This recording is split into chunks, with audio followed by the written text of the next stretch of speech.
to start my record. All right, we're good to go. Want to hear that magical word, and then I'll start my share. And how they do change things around all the time, don't they? Gosh, bless it. All right, so we should be seeing the abstracts right through there, and good to go. Perfect. Well, drum roll, please. It's a bad drum roll. Welcome to the final speaker of the, I guess we could call it the spring series, but the abstract series, Richard Martin himself. I'm really excited about that. How do I say this very, very not sound poser-esque or like anything else? I think this series has been fantastic. And I've had a lot of feedback from a lot of people, the variety of the speakers, the topics, the depth in what people have gone into, and just how unbelievably inspiring the speaker series has been all the way through. So I couldn't be happier than to have Richard be the culmination of the series tonight. Richard, I don't know Richard personally, but his reputation within the photography community is absolutely stellar. As a super very, how about that for really good words? Super nice individual, really thoughtful in his photography. In all of our correspondence and conversations, face to face and otherwise, he's really put a lot of curated care and thought into the series and what we're going to be talking about tonight. So I'm excited. For those of you that are new to nature photography classes, my name is Nick Stover. I am the founder of Nature Photography Classes. The speaker series is not done beyond this one. We have many more planned. Announcements coming in the next few weeks on the next couple rounds. We're going to have a black and white series this summer. We're doing a series in May and early June on iPhone or smartphone photography, drone photography, and oh, geez, I'm blanking on the third one we're doing in that series, but it'll come back to me. So a lot of good stuff coming. So thank you guys for your continued support. Put your questions into the Q&A. So Richard has about a 90-minute presentation, which is fantastic because his imagery is so great. And then we'll have a break for questions, and then we're going to go into the image review where Richard has hand-selected a bunch of images to talk about different observations. So with that, I'm going to stop my share. And I'm going to turn it over to Richard to take it from here. Thanks, Nick. Thank you so much for having me on this series. And I did watch the first three, and I was really inspired. It was so fantastic. And yeah, I'm going to go ahead and share my screen just to get started. All these steps. Yep. And I should be full screen there. You are full screen. We can see you. Perfect. Yeah. So welcome, everybody. I really appreciate the turnout, the great turnout. And of course, this is recorded as well. So I know some people aren't going to be seeing this live, but they're going to see the recording. My topic, I'm the fourth in the series. And my title is Towards Abstraction in the Natural World. And that operative word, towards, gives me a little bit of flexibility in terms of the true definition of abstract. And I'll get into that a little bit more. So I'll just dive right in here. This is just the copyright thing. So I just want to start out by saying the most important thing to understand about abstract art is that it does not have to have a meaning, narrative, or even a singular explanation. To start off with that, I know there's so many definitions of abstract, and you can discuss that all day, but when I'm being creative out there with my camera, I never consult a dictionary for labels. It's sort of like music. There's categories and so on, but anyway, we'll dive into this a little bit more. So I want to give you a very quick background where I come from in photography. So 42 years ago, I began making images.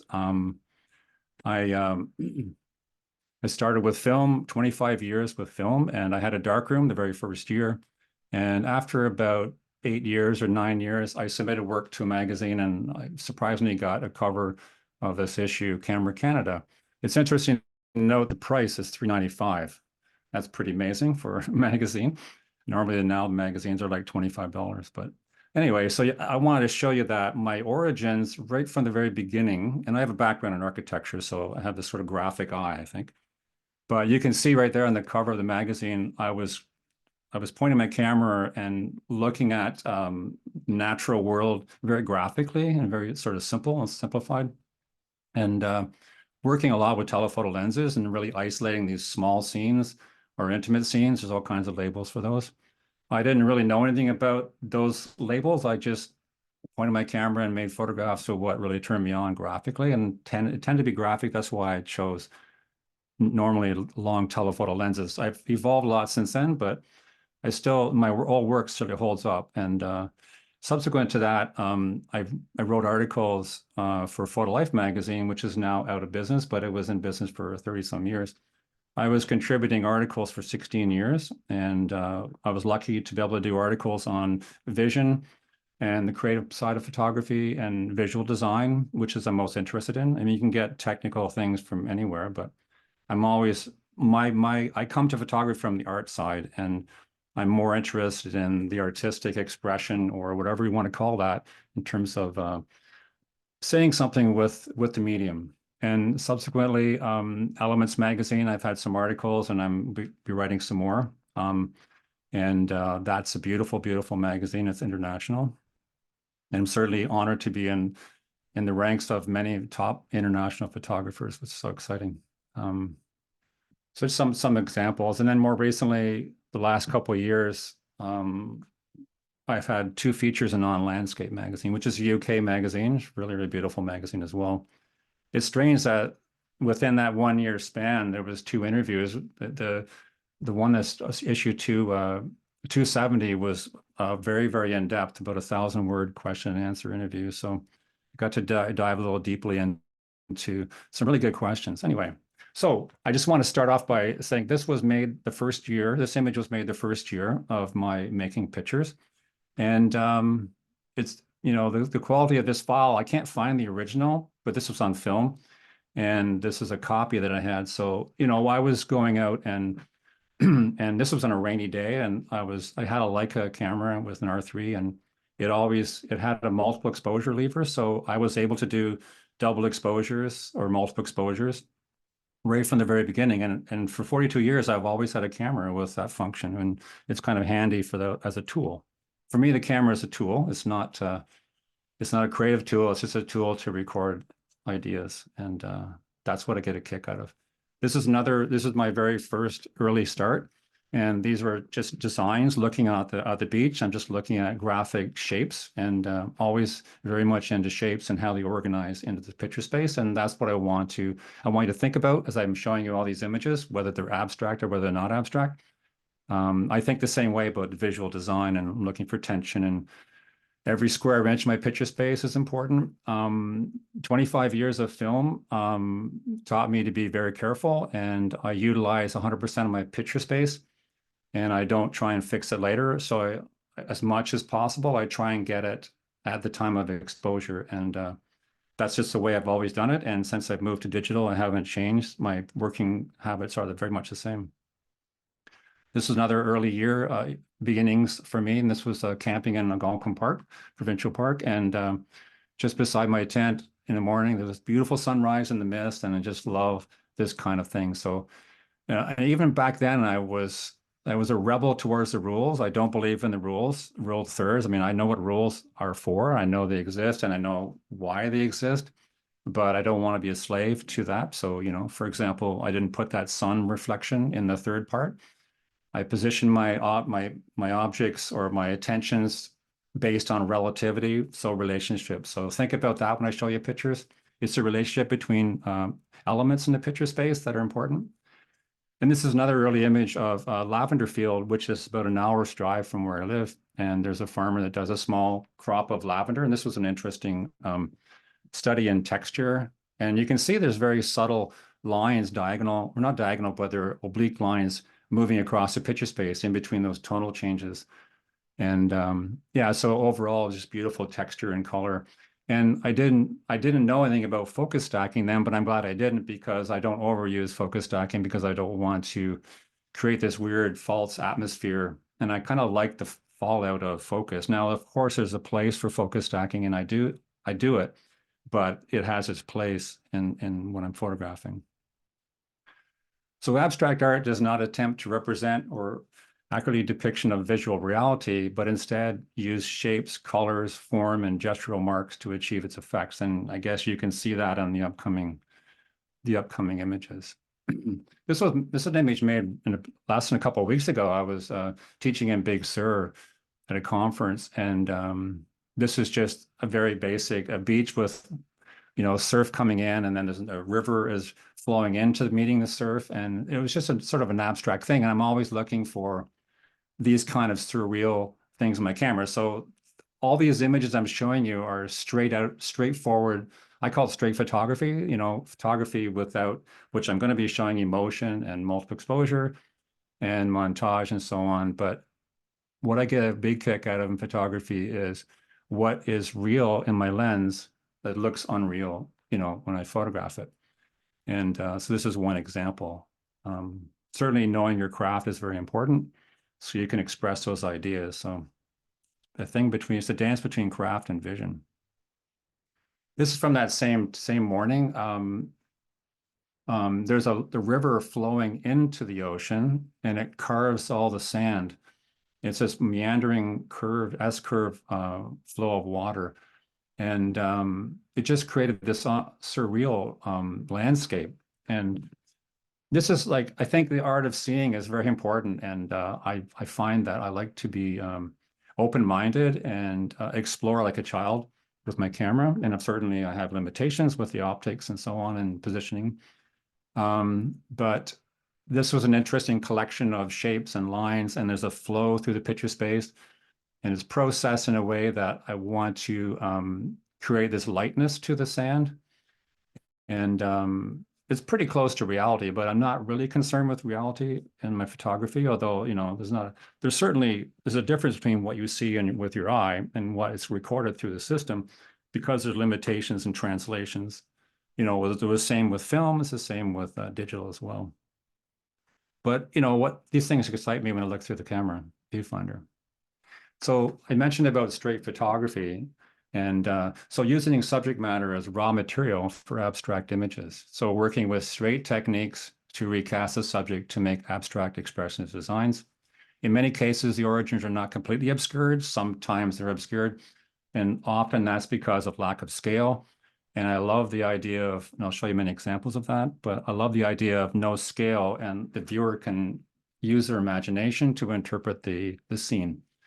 But mostly it comes from the heart. It's just a feeling. This is a little tide pool on a beach, and I was just struck by at sunset. I'm more interested. This is my kind of sunset. I rarely sort of get into sunset pictures, but I'm not against them, but they don't grab me as much.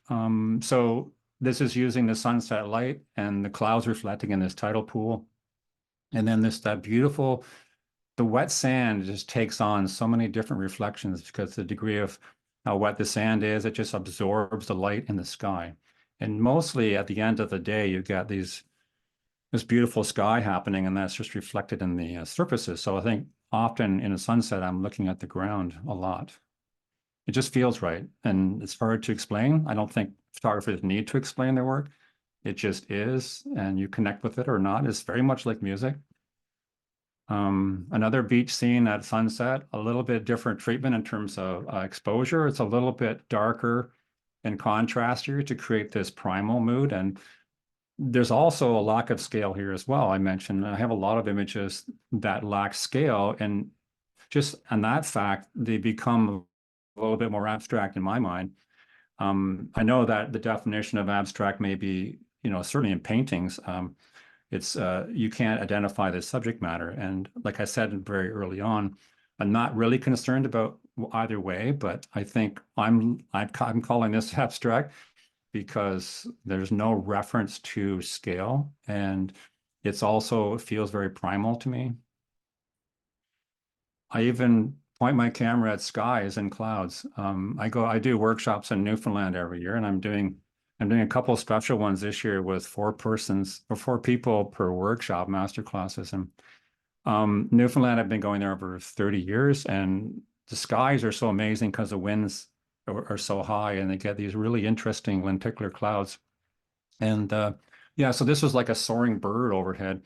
And I remember coming back from a morning shoot out for 3 hours and coming back for download and rest. And I saw this out the window. So I ran out of my cabin and photographed this in the sky. And it was changing every second. It was just changing and changing. So this kind of thing really turns me on. And then again, there's no scale. And the viewer doesn't know the relationship of what's going on here. I think that's very exciting. And I know as photographers, we all want to know what this was made of or how it was made, but I think it's really wise to stop trying to label it and just enjoy it. Just enjoy pictures for what they are before you start dissecting them. There's some more of that sand abstract, and this one doesn't have any water. And I just love there's darkness in the sand and there's that tonality change. So you see there's a flow going through the picture. So this is very structured in terms of angles and lines. So I love geometry. I love that the way things fit together. And you can kind of think of it as a puzzle, you know, how the pieces of the puzzle fit together. And so I'm looking at an equilibrium of sort of a balance. And you know, balance as a principle of design is kind of like dominance and check. When something dominates, you have something modify that draws your eye around the picture space. So there's a certain flow coming through this the picture space here. I deliberately, you know, it's sand anyway, but it has a bit of a grainy feel to it. And I should mention that 25 years of film and processing negatives and printing black and white. The first thing I missed in digital was the grain. And so anyway, I thought I'd throw that out there. So I find myself trying to emulate film because we have really, this has never been better times for photography because we have so much ability and technology that we can really control what we want to achieve. And that means capturing an image with a proper exposure, meaning looking at your histogram and so on. This was that same area, that little river, as I mentioned, that river in Big Sur that ran into the beach. And I'm purposely allowing the water, I'm looking through water at the sand below the water. So those ripples, it looks like a montage, but it's a straight reality picture. So my decision as a photographer was the water's moving. My first consideration, well, first of all, is composition.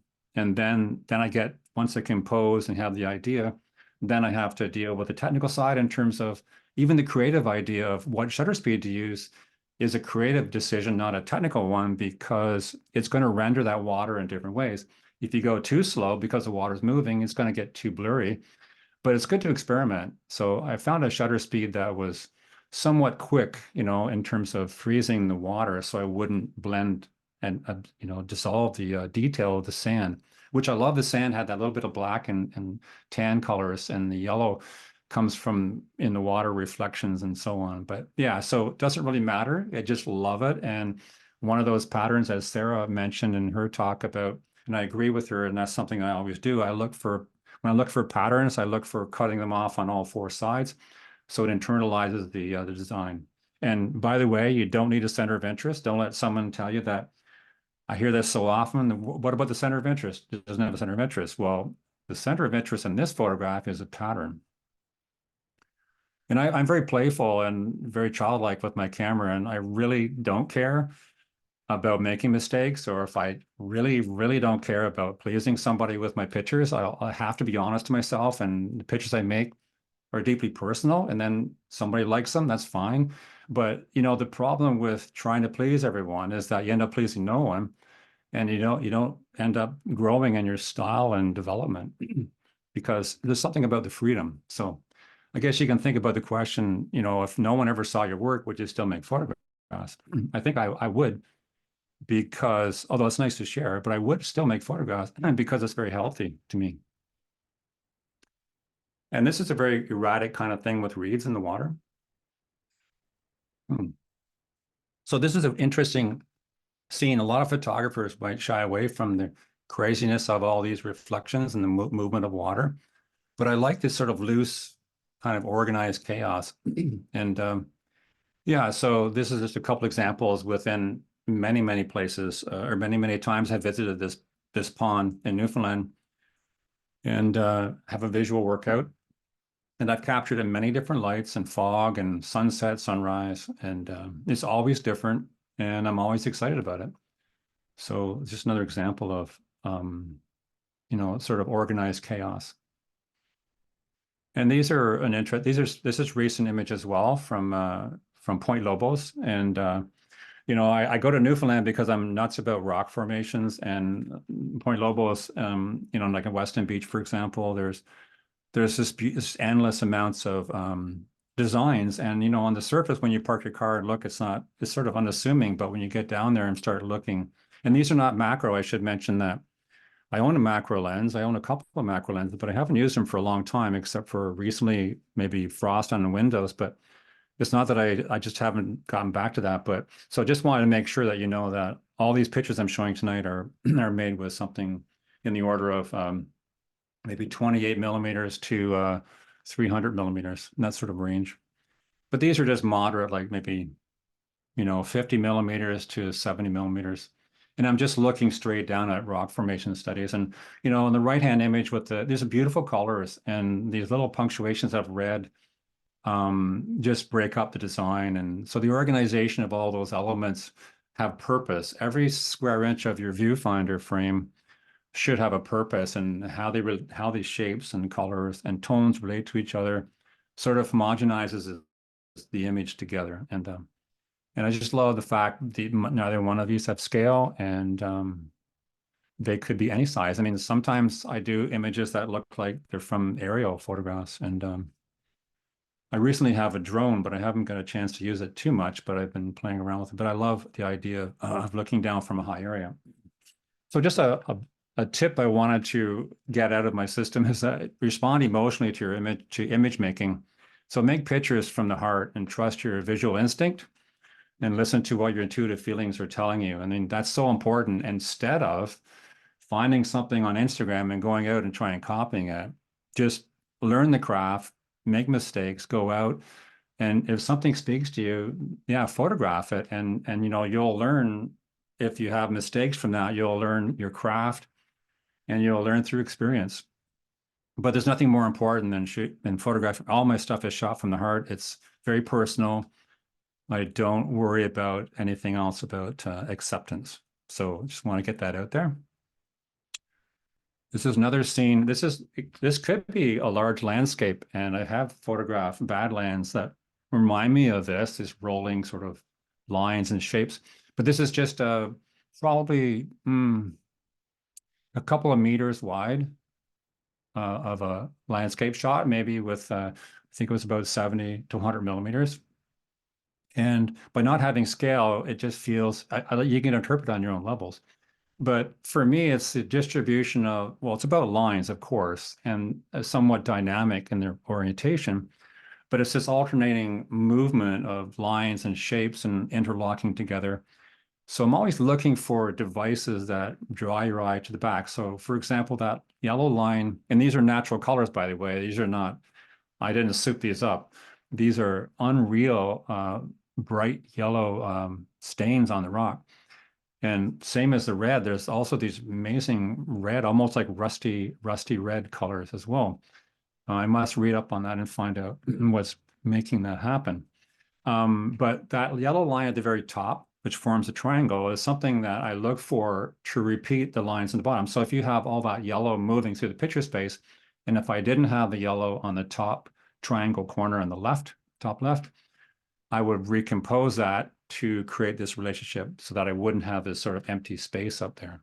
So that dictates where I point my camera, where I move, and my camera position and so on. And I do move around quite a bit. Even though I have zoom lenses, it doesn't make a difference to me. It's not like I'm lazy and I have a zoom lens and I just stand there and zoom it. I also move. It's handy to not have a whole bunch of lenses to change all the time.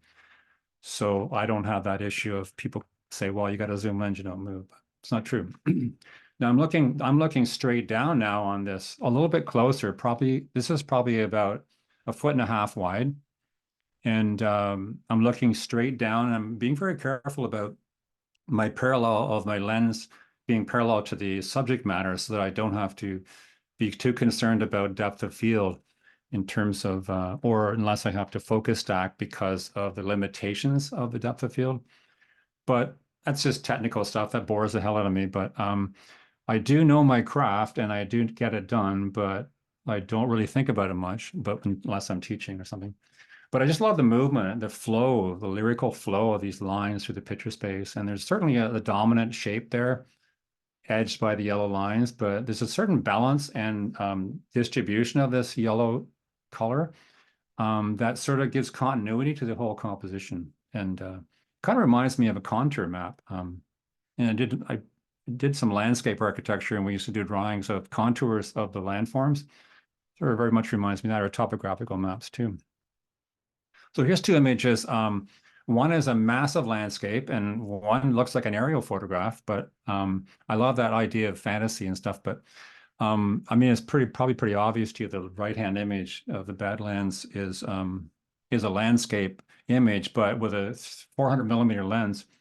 So I'm making it sort of abstract, like my closer views of rock formations, but it's a big, massive, expansive landscape.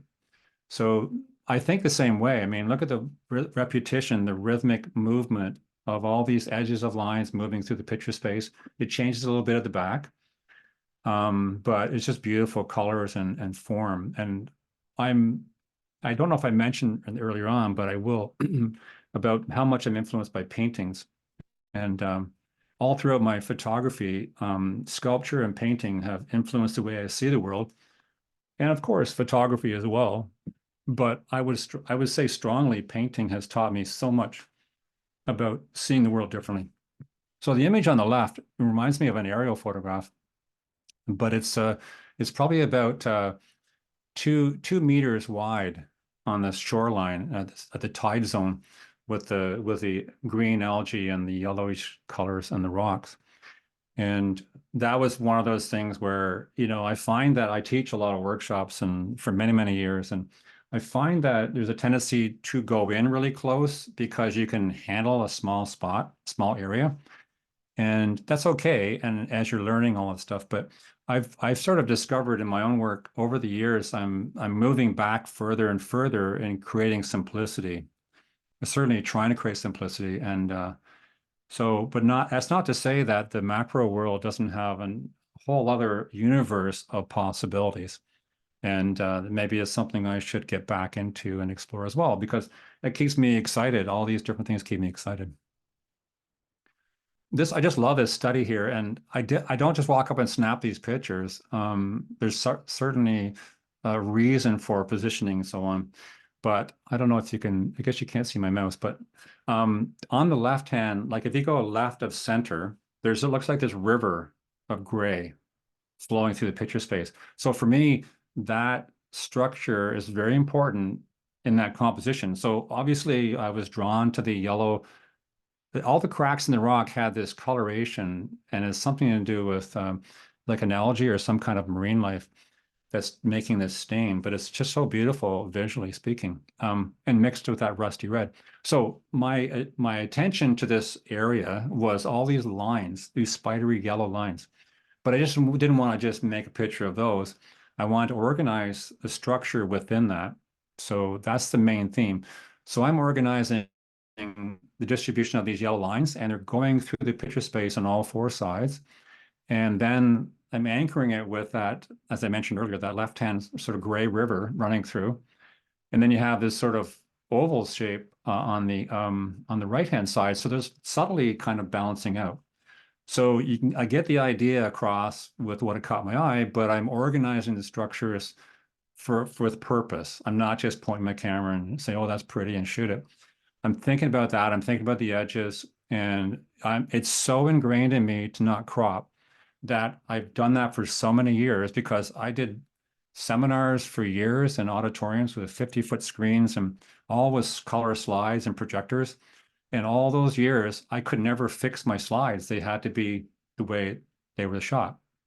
So that has given me a nice discipline. Now, obviously, when I'm doing street photography, there are times when I have to crop, but I think for the most part, it's good to strive to get it right in the camera. This is a much closer view, but it's not macro. It's probably about 12 inches wide, maybe a little bit more than that. And you can see up close how the staining happens in the cracks. Any fracture in the rock had this bleeding yellow stain. And it's kind of surrounded by some pebbles, and it's pretty hard there because it's pretty messy, and as people walk over the rocks, they kick around the little stones and stuff. But it's definitely, a place that I could probably. It's a very small beach, for example, and other beaches I go to, like that in Newfoundland. I could literally spend a whole day there and not get very far. And most people sort of think I'm a bit crazy about that, but I think there's something about spending time and getting into something.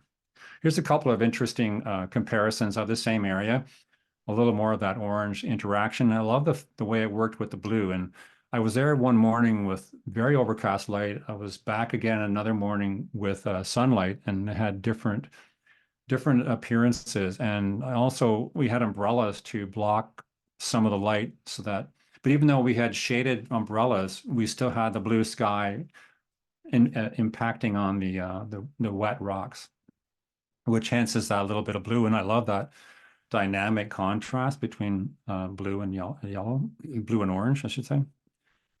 So yeah, the left-hand image is a much bigger kind of landscape, so to speak, landscapes of the mind, but the right-hand image is straight down, fairly close, maybe about 12 inches wide. So it's more of a detail on the right, and the other one is more of an expansive kind of feeling of landscape. And the way the lines move through the picture space, a very strong bottom in the left-hand image, and then it repeats all the way up. So that continuity is maintained as a rhythmic color stepping. Oops, I went backwards. So these topographical maps, this reminds me of aerial photography in Iceland, where you have these rivers and ice formations and all that. So it's just a little bit of a fantasy of these shapes. So it's very organic in nature. And at the same beach, that's not a black and white picture. That's a color photograph on the left. And one section of the beach had these black and white configurations. And it's just fascinating. And yeah, it does look black and white. I would say if I was viewing this, if I didn't know I shot this in color, I would say, wow, that's a nice black and white. But I love the contrast, and it's really about contrast. And these are really wild formations. And this is kind of stuff that I just go nuts over. And everybody has different interests, of course. But there's something about this organic form, and it really comes from my love of sculpture and organic kind of sculpture like Henry Moore and all those artists, Alexander Calder and so on. The right-hand image is in Newfoundland, and it's interesting how I found a part of a beach in Newfoundland. I've been there like 30 times or more, but I found a new area that had these yellowish kind of shapes almost glued to the rock. So I must check that out in geology and see what was causing that. So I left a little bit of sky in that. So I got down really low and I wanted to take away distractions, but I felt that just photographing the rock pattern on the right-hand image was interesting, but I love that little escape from the sky above, and I'm lucky to have some clouds. So I'm often thinking about proportions and relationship between, whether I want to have a bit of sky or not and how I want to relate that. But I think I love the idea of the blue sky with the orange color. So that was my reason behind that. And there's not far from where I live, there's a provincial park, Frontenac Provincial Park. And I was going there quite a bit during pandemic when I got shut down from doing workshops. And not daily I was going there, but I was going there quite often. And I would spend like 3 or 4 or 5 hours there on this boardwalk. And I keep going back and forth and I find all these things. I was there for like 3 hours in the pouring rain. And then on the way back to my car, almost the end of the boardwalk, the rain had stopped, but the rain was falling off the trees onto this somewhat shallow river. And, you can see right through the water. You can see the decaying leaves below the water, and that gives you those little bit of color. But it was so fascinating. The rain was falling off the trees and just creating all these random drops. So I had a 24-70 lens, and my mirrorless Nikon, I have a Nikon Z7, Z7 in Canada. And it has a flip screen. And, years ago I was in India, I had a Canon flip screen as a point and shoot. And I always said at that point, in a perfect world, every camera would have a flip screen. So I was able to get these images because I was able to hold I'm about 6'3", so somewhat tall, but I don't carry a stepladder and I wanted to get high. And so I was doing that with my phone, holding my arms far over my head and shooting down, trying to see the viewfinder. And this, with a flip screen, I held my camera arm's length over my head to look straight down. It wasn't exactly straight down, but and then I was composing from the angle of looking at that. So that's where these were shot. Being careful I didn't fall in the water because I get a bit of vertical sometimes on narrow boardwalks, and you have to be careful. I'm always sort of making sure I'm standing right. But yeah, so looking straight down and just looking at these circles, and as the water's dropping and as they're ever changing. So the image on the left kind of remind me of chopsticks, in terms of the trees are reflecting in the water, but at the same time you can see through the water. So these are both, as I mentioned before, these are straight photographs, meaning straight out of the camera. Of course, I'm making raw images, so I have to process them, but because they're raw, just like I had to process my black and white negatives, but straight meaning that I didn't do any movement or multiple exposures and so on. So once again, all these photographs so far are straight images. And that's really exciting to see the world so surreal just through that, just through seeing and having some imagination to see these things. Yeah, so, and this is another one from that same, I can't say roll of film, from that same roll of pixels, that same shoot. And I really love this one. I want to make a print of this. And this, just keep in mind, this is a straight photograph, and my shutter speed wasn't extremely high, but it wasn't low. So it was somewhere around, it only means something with shutter speed if you know the situation going on. But there was a bit of movement from the drops and a little bit of wind. So I had to be careful not to go too slow because I would melt away the structure of the water drops. So just from experience and also looking at what I'm making from the back of my camera, which was nice now that I don't, like in film days, I had to wait 2 days to see what I got. But so I'm using a shutter speed here of probably around a 30th of a second, maybe slightly slower, but not too slow. And I think it was just a sweet spot because you have enough vibration of movement from the actual water moving. I'm stationary.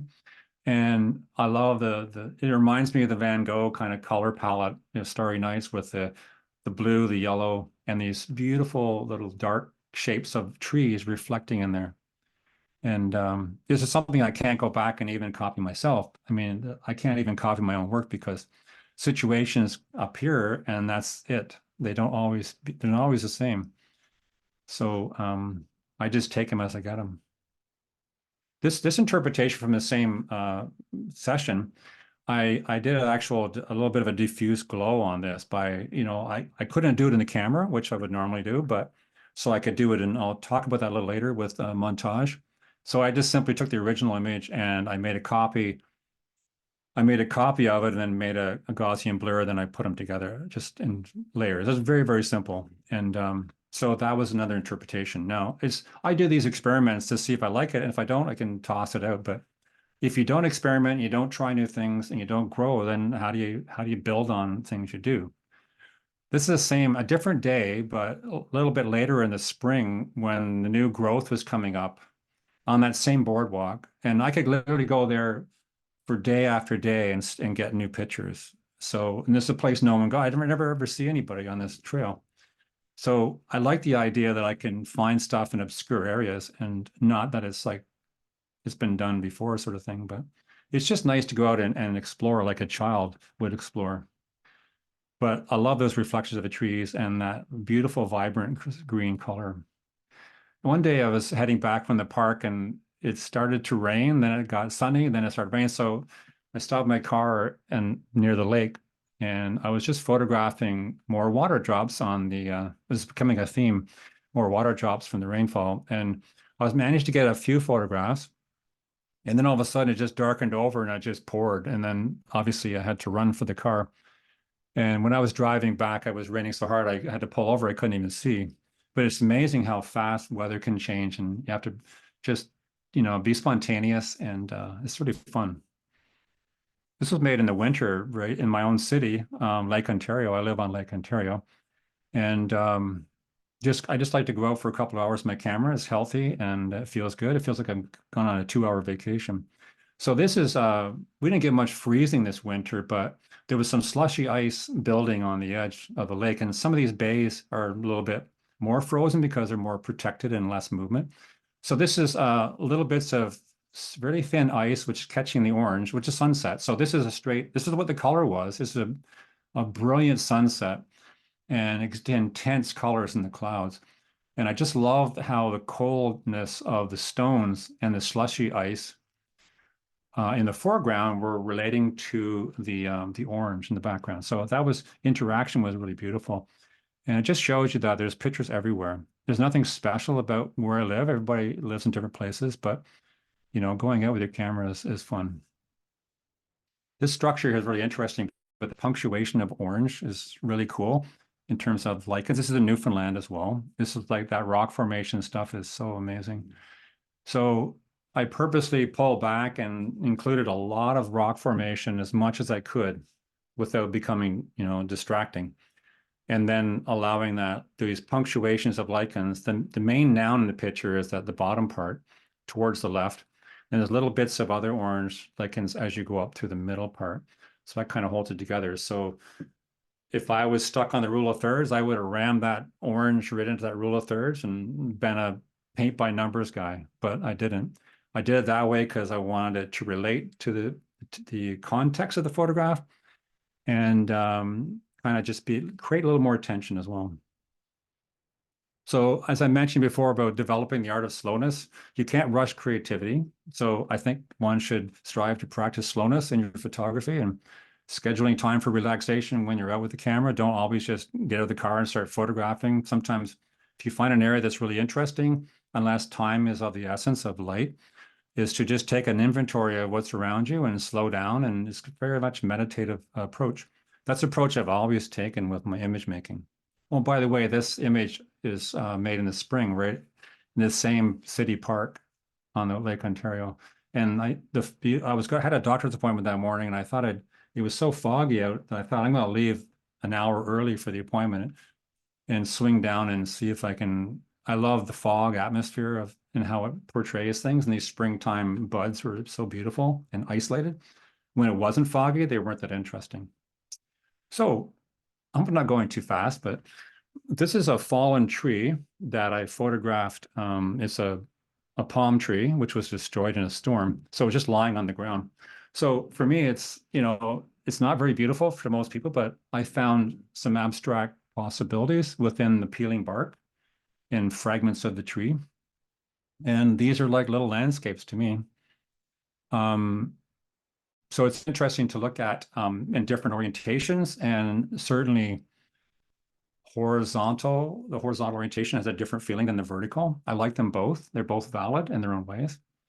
So it's wise to explore just things that aren't really fancy or so on, but like going into looking at things that are destroyed, so to speak. I go into junkyards as well. I call them landscapes of the mind, but I really do believe there's photographs everywhere. And if you can blindfold me and put me anywhere in the world, I will find photographs. I have a pretty open mind. And yeah, I mean, maybe there's places I couldn't, but. So the main purpose of abstraction is not to tell a story, but to encourage involvement and imagination. And I kind of touched on that a bit already. And so that's kind of like my sort of take on this whole thing is the viewer is to, can get involved in the image, and they bring their life experience to that image and what their life experience is and what they're exposed to. And if they're exposed to a lot of abstract expressionist paintings or sculptures and stuff like that, then they may appreciate certain things, certain nuances. It's almost like, wine tasting, coffee tasting, stuff like that. And it's about appreciating the surroundings. These are called winter berries in a marsh just at springtime. And that sort of time when the temperature changing, it's a bit foggy. And this is a 400 millimeter shot with these berries. And the cropping is what I wanted for that subject matter. And when I crop with intention. On my camera, I can hit a button and go, full frame DX 60x9 square and so on. But my point I want to make is I do it with intention. So, and back in the old days when I didn't have those visualizations of frames, I would design for the horizontal, the long dimension, and then I would, with intentions of making it a sliver. I learned a lot of that and inspired by paintings as well from that. So this is a very interesting quote by a mentor that got me into photography at the same time as Freeman Patterson, Ernst Haas, and it seems to be a quoted photographer these days. But I discovered Ernst Haas, the book Creation in 1977. And the same year I discovered Freeman Patterson coming to Queen's University to do a seminar. And I kind of like swung me around for photography as I was working with an architectural practice. I learned at that point, photography can be something to be a child again and can explore things with your camera, as opposed to utilitarian, which I kind of did for architecture. So this quote, there really is no original in photography. You are the original. And basically at the end, it is your vision, which is your original. So I think that's a really good quote, and very true. So vision is like, we all see differently, and we all, like, people say, well, how do you see that? And I didn't see that, and so on. But it comes with practice, open-minded, being a childlike mind, and so on. It's easier for men because they never mature anyway. So that's a good thing. This is the one shot in the whole presentation that I used a macro lens. I have a 105 Nikon. I think it's 105, yeah, macro. Doesn't matter. So I have one window that I'm reluctant to change in my house, which gets frosty, and I guess I better change it pretty soon, but I'm going to miss all that frost. But this is just a beautiful, every day there was a different crop of frost. And that was back in the days when we used to get a winter. It seems like this last winter, it wasn't even a winter. Anyway, so I'll look at the flow, the movement, and it's just fantastic. And when I use my macro lens here, I use focus peaking to find out what was in focus and what wasn't. And obviously it's from a tripod. So I think that unless you have exact position between this happens to be glass, unless you're exactly parallel, then you won't have everything in focus. So you need to consider focus stacking or try and line it up that way. So I found that focus peaking is basically in the camera option that allows you, when you manually focus, it lights up the contrast and you can tell what's in focus and what's not. If you don't want to, I don't like to trust my eyes for that, although you could blow it up, but I'm not very technical, by the way. So I get by okay, but I'm not a big fan of the technical part of cameras. So anyway, that's aside from all that technical BS, I just love this image. It speaks to me. It's lyrical, it's got movement, and it's nature's original art. That's great. So you asked for a 45-minute reminder. You did? Okay. Yeah, I did ask that. Yeah, man, I'm going slow. You're doing great. Keep it rolling. Okay. Lots of motivation. Okay, good. Sometimes I feel like I'm just talking too much, but here's a quote that I think is really interesting from Freeman Patterson. So Freeman Patterson and Ernst Haas were two instrumental photographers that really swung me around in photography, and I still, to this day, I think they're like the kings of original thoughts. So the camera points both ways, or camera looks both ways. So the medium reflects your inner self. So as Freeman said, when you point your camera at your subject matter, you're also aiming at yourself. The image you compose in a viewfinder will always be a picture of you. So it's kind of pretty interesting to think about that. And, you're mapping, as he says, you're mapping your life in pictures. And I did work with a psychiatrist in a photography workshop, and she did dream interpretations. And I said, well, if you can interpret dreams, then you should be able to interpret images. And we did an article together on that. So the visual elements, these are part of the craft that one needs to know these are the vehicle of expression. So realizing the visual elements of shape, line, texture, color, like these building blocks together determine the appearance components of the composition.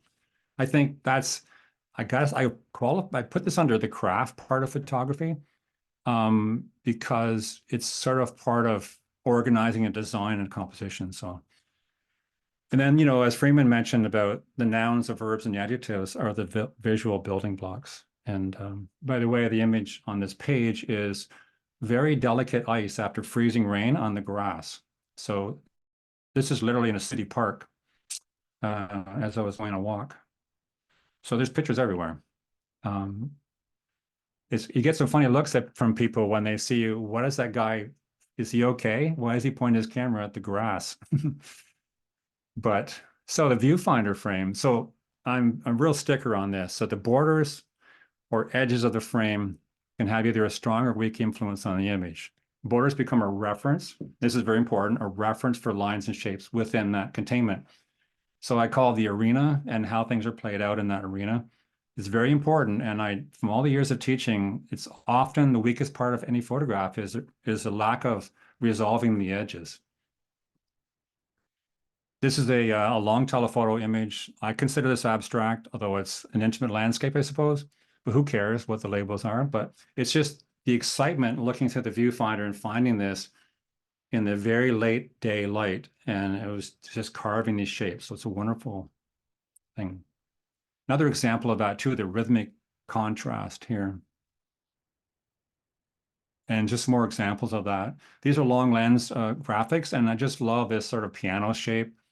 And even my street photography I love using black shadows and color and contrast between the two. And it's just maybe a personal stamp. I don't know. Or I'm just drawn to that anyway. A very studied geometric study in the desert. This was in Morocco. And we were camping out near Algeria. Yeah. We were like 5 hours in SUVs, and then we camped out. And this was shot in the morning outside my tent, sort of outside. So I just love these. I very, very carefully designed this with a tripod, and every square inch means something in this picture space. And that's why having a tripod is, especially with telephoto lens, is so important, because that little sliver on the top left corner, you can't get that hand holding. And obviously you couldn't get the depth of field and so on. There's many reasons. So yeah. And this is very lyrical. This is something, an early image from film days. And on those same reeds I showed you earlier on, there's endless possibilities. And this is another image with reflections, and I just love the way this is rolling through. This was recently discussed on Brews and Views, the YouTube channel that Eric Bennett is doing with. It's really interesting because they're finding images and discussing them and sharing with people. So it's a pretty cool program. Anyway, this was discussed in that program last week. Water movement from the back of a boat, where I was leaving a boat trip into the fjord in Newfoundland, and coming back to the dock, and you're all done photographing, but I just can't be done because the wake from the back of the boat, we had this beautiful calm day, the wake from the boat was just amazing ripples, so I can't stop photographing. So it's almost like aluminum.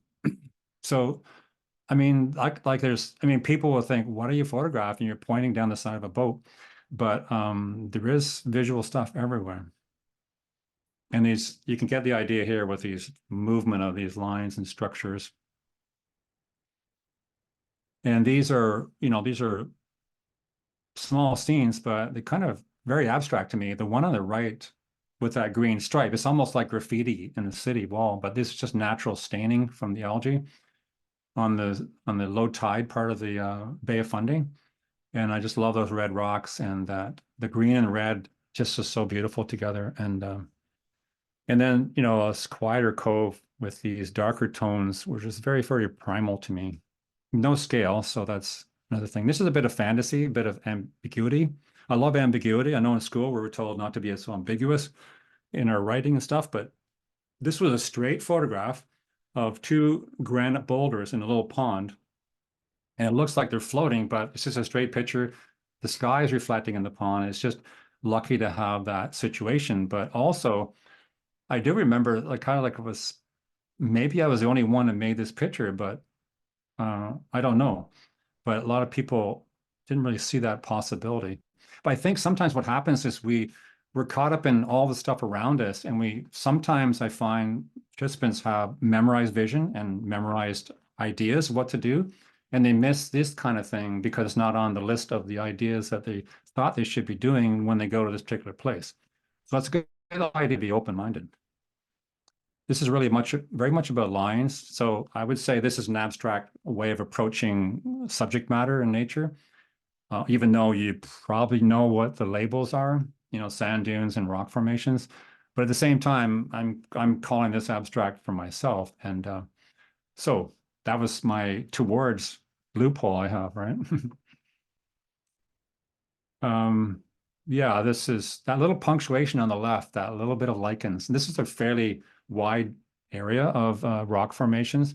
And I did focus stack this because I had a lot of distance between the right-hand side of the rock striations, and that little bit of lichens was quite a bit down below. So I remember I made a shot of this, and then I looked at it and it wasn't in focus as I blew it up. So I focus stacked. I started at the closest, and then I made a series of images at focusing points. My camera does it automatically, but I tend to often do it just by touch focus and know where I want to have the focus points.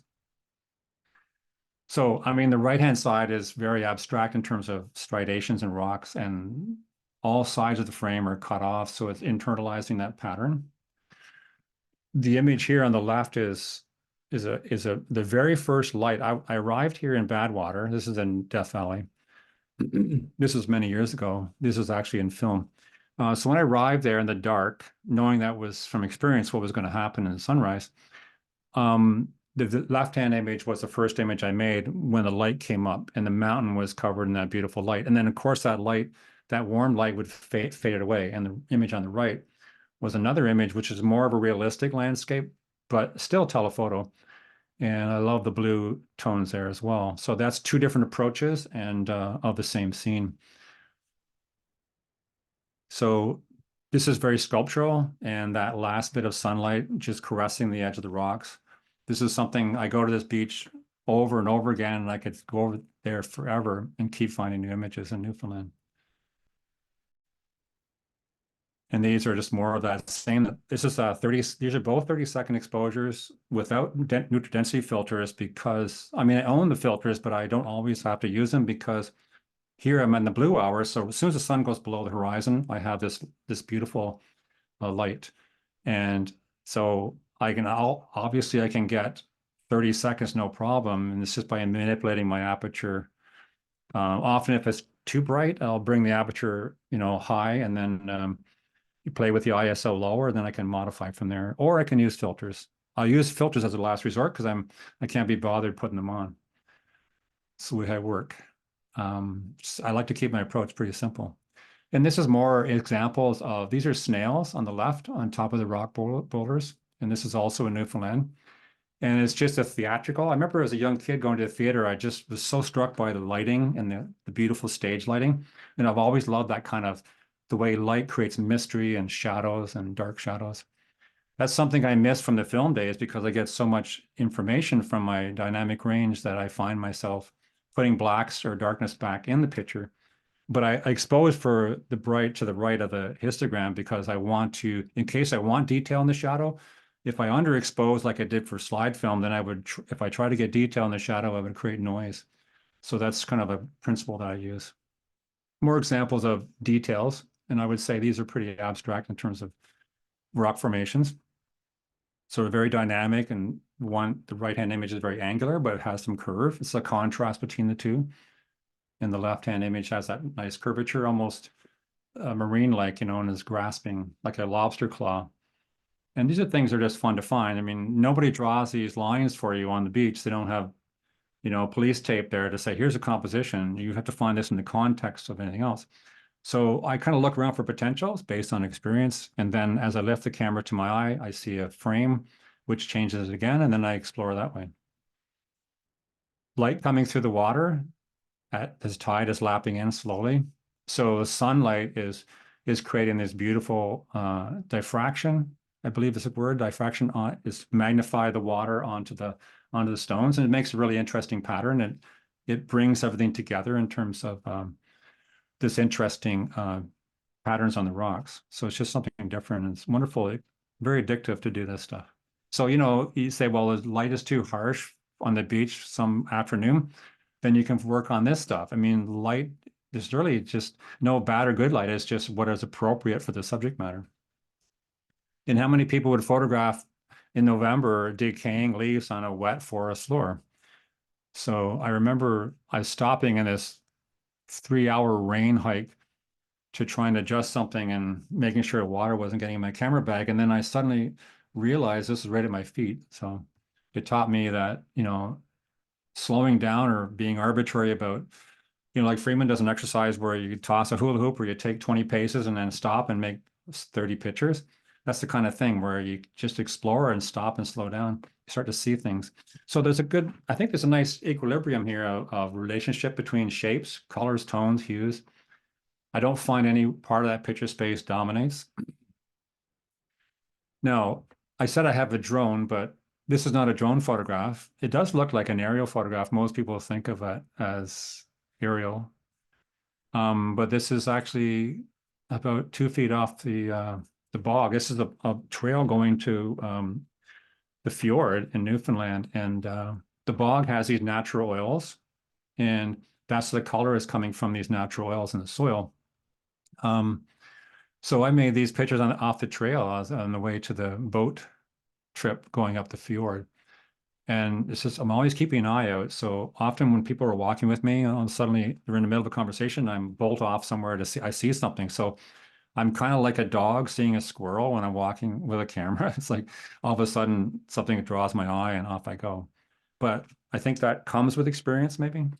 But I love this idea of no one really knows the scale here. And I love the fact that most people think, oh, I didn't know you did an aerial or you got a drone or something. But yeah, but design is design, whether you're using a drone or you're photographing from a helicopter or whatever you're doing. This is another interesting examples of what's at your feet. And these are not macro pictures, but they're just studies of looking down straight down parallel to the surface and just looking at designs. I'm not afraid of putting things in the center. It depends on what the subject matter is. I don't believe in that restrictions. I mean, if it calls for it, then it calls for it. Usually the subject matter dictates that. And this pond scum, as people call it pond scum, it's just the foam from the surf. As the tide is coming in, it's pushing up towards the rocks. And as it bends around the rocks, it creates this beautiful contour map. So that's just something that no one would look at. And it's like, why are you looking at scum? And this looks so beautiful. So who cares? I think that's a problem with we label things too much. Here's some other examples here of punctuation of color in the left-hand image. And just another rock formation, which has this beautiful interaction of these blues and browns working together, very sculptural. And more examples of that. The right-hand image is overcast, no direct light. And the left-hand image is sunset light, which is coming from the right, hitting the left-hand image. And then it's just defining the sculptural form of these rock edges. No scale there, so it could be a large piece, but it's just fun to interpret it on your own time. I really like this image, and it took me a while to find this. And the thing is, I spent a long time in one area. I always say that I see more by seeing less. And that little rock there, I never put things in my picture, but sometimes I may pull a piece of seaweed out or a piece of grass that's drifted into the picture space that I've composed. But when I made this image, I wasn't sure about that rock that was already there. And I've done all kinds of different rocks in these shapes because there's a lot of these shapes against the edges along this beach. And so this is a tide pool that is filling up in the bottom. And I'm so glad afterwards that I didn't touch that rock. And I think that what I thought at first, initially thought it might be a distraction, it actually becomes a powerful thing for me. And that's just my opinion. Remember, there's no right or wrong in photography. This is more of that Henry Moore stuff. These are 30-second exposures. I remember making this image and looking around me, and it was basically dark. I think, how am I making pictures in the dark? because you don't realize that when you're photographing, the blue hour has a very short duration. But when you're into it, and then all of a sudden, when you're doing 30-second exposures, it doesn't take long to get dark. So I think this is my last chance at getting that shot. But it's interesting how 30-second exposures in this low light can take the contrast right down to really nil, whereas when the sun was setting, it had very contrasty spectral highlights and stuff. So there's something to be said about that. I do that in architecture as well. So, okay, so I'm a little bit off my 45-minute thing. This is kind of like the halfway mark. So, Nick, is there anything that any questions I should address? Nope. Keep rolling. You're doing great. It's really hard to pace yourself, you know? Well, the problem you have, which is not the problem many of us have, is you have so many incredible images. So Okay, thanks. But I just removed 100 pictures out of this talk because I didn't realize I had so many. It's like purging, you know? Anyway, so motion's the next thing. Okay. So much to talk about. So now, up to this point, everything I've shown you is straight photography. So right from the beginning, I remember 40 years ago, I was standing in the forest with a half a second shutter speed and moving up and down on the trees. And that's not a new technique. It's just panning, right? And there's a Canadian artist, Emily Carr, who has these wonderful, beautiful, lyrical colors in the West Coast landscape. But there's a number of people that has inspired me to do this. And anyway, so this is like moving the camera up and down in the direction of the shapes. And I do this in architecture and so on. And really you're just distilling the colors. So I have a couple of examples. I had to whittle this down quite a bit. So I just want to show you a couple of examples. And I know that I know Charles covered this really well in terms of multiple exposure and motion and stuff like that. I call it motion. I don't call it ICM because when back in my days, I'm sticking to my motion studies. I call them motion studies. So what a rebel I am, right? So basically, when you're making blurry images like this, you're photographing the space between the objects. And like back here, the space between the trees, the color between the trees, you're simplifying things. Just because you're moving the camera doesn't mean you can have a lousy composition. You still have to look for the distribution of, normally a composition that works best for me is one that works good straight. So I did for years do motion vertical panning on trees with a 100 to 200 millimeter lens, trying to get these graphic sort of effects. This one was a wide angle lens and probably about 35 millimeters, maybe a bit wider. So what happens when you move a wide angle lens, because the long dimension stretches, so as you move it up, it warps a little bit. So even though these trees weren't curving, as I moved up and down, I would, and this time I just moved up. Most of the time I would move up and down in a little span of like maybe a half an inch. But this one I'm moving up, we call it like a sweep, right? So I'm creating this little bend on the top. And in exposure, I mean, I always get the exposure close as possible. But in processing this, I wanted this to be ethereal, I wanted it to be light.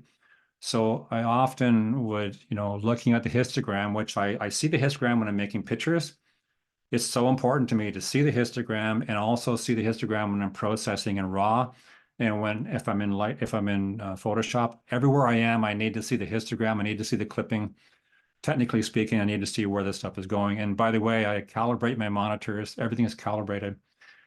And I got this curvature from that. But the lightness is what makes it ethereal. For me, it's about emotions, it's about feelings, and the lightness of exposure. So back in the film days, I used to talk about in workshops, there's no correct exposure. Everybody's talking about, oh, that's such a correct exposure. Well, there's only appropriate exposure for the photographer's intended expression. So I think people have to get out of the idea of what is correct. There is no correct, there is no right or wrong in creativity.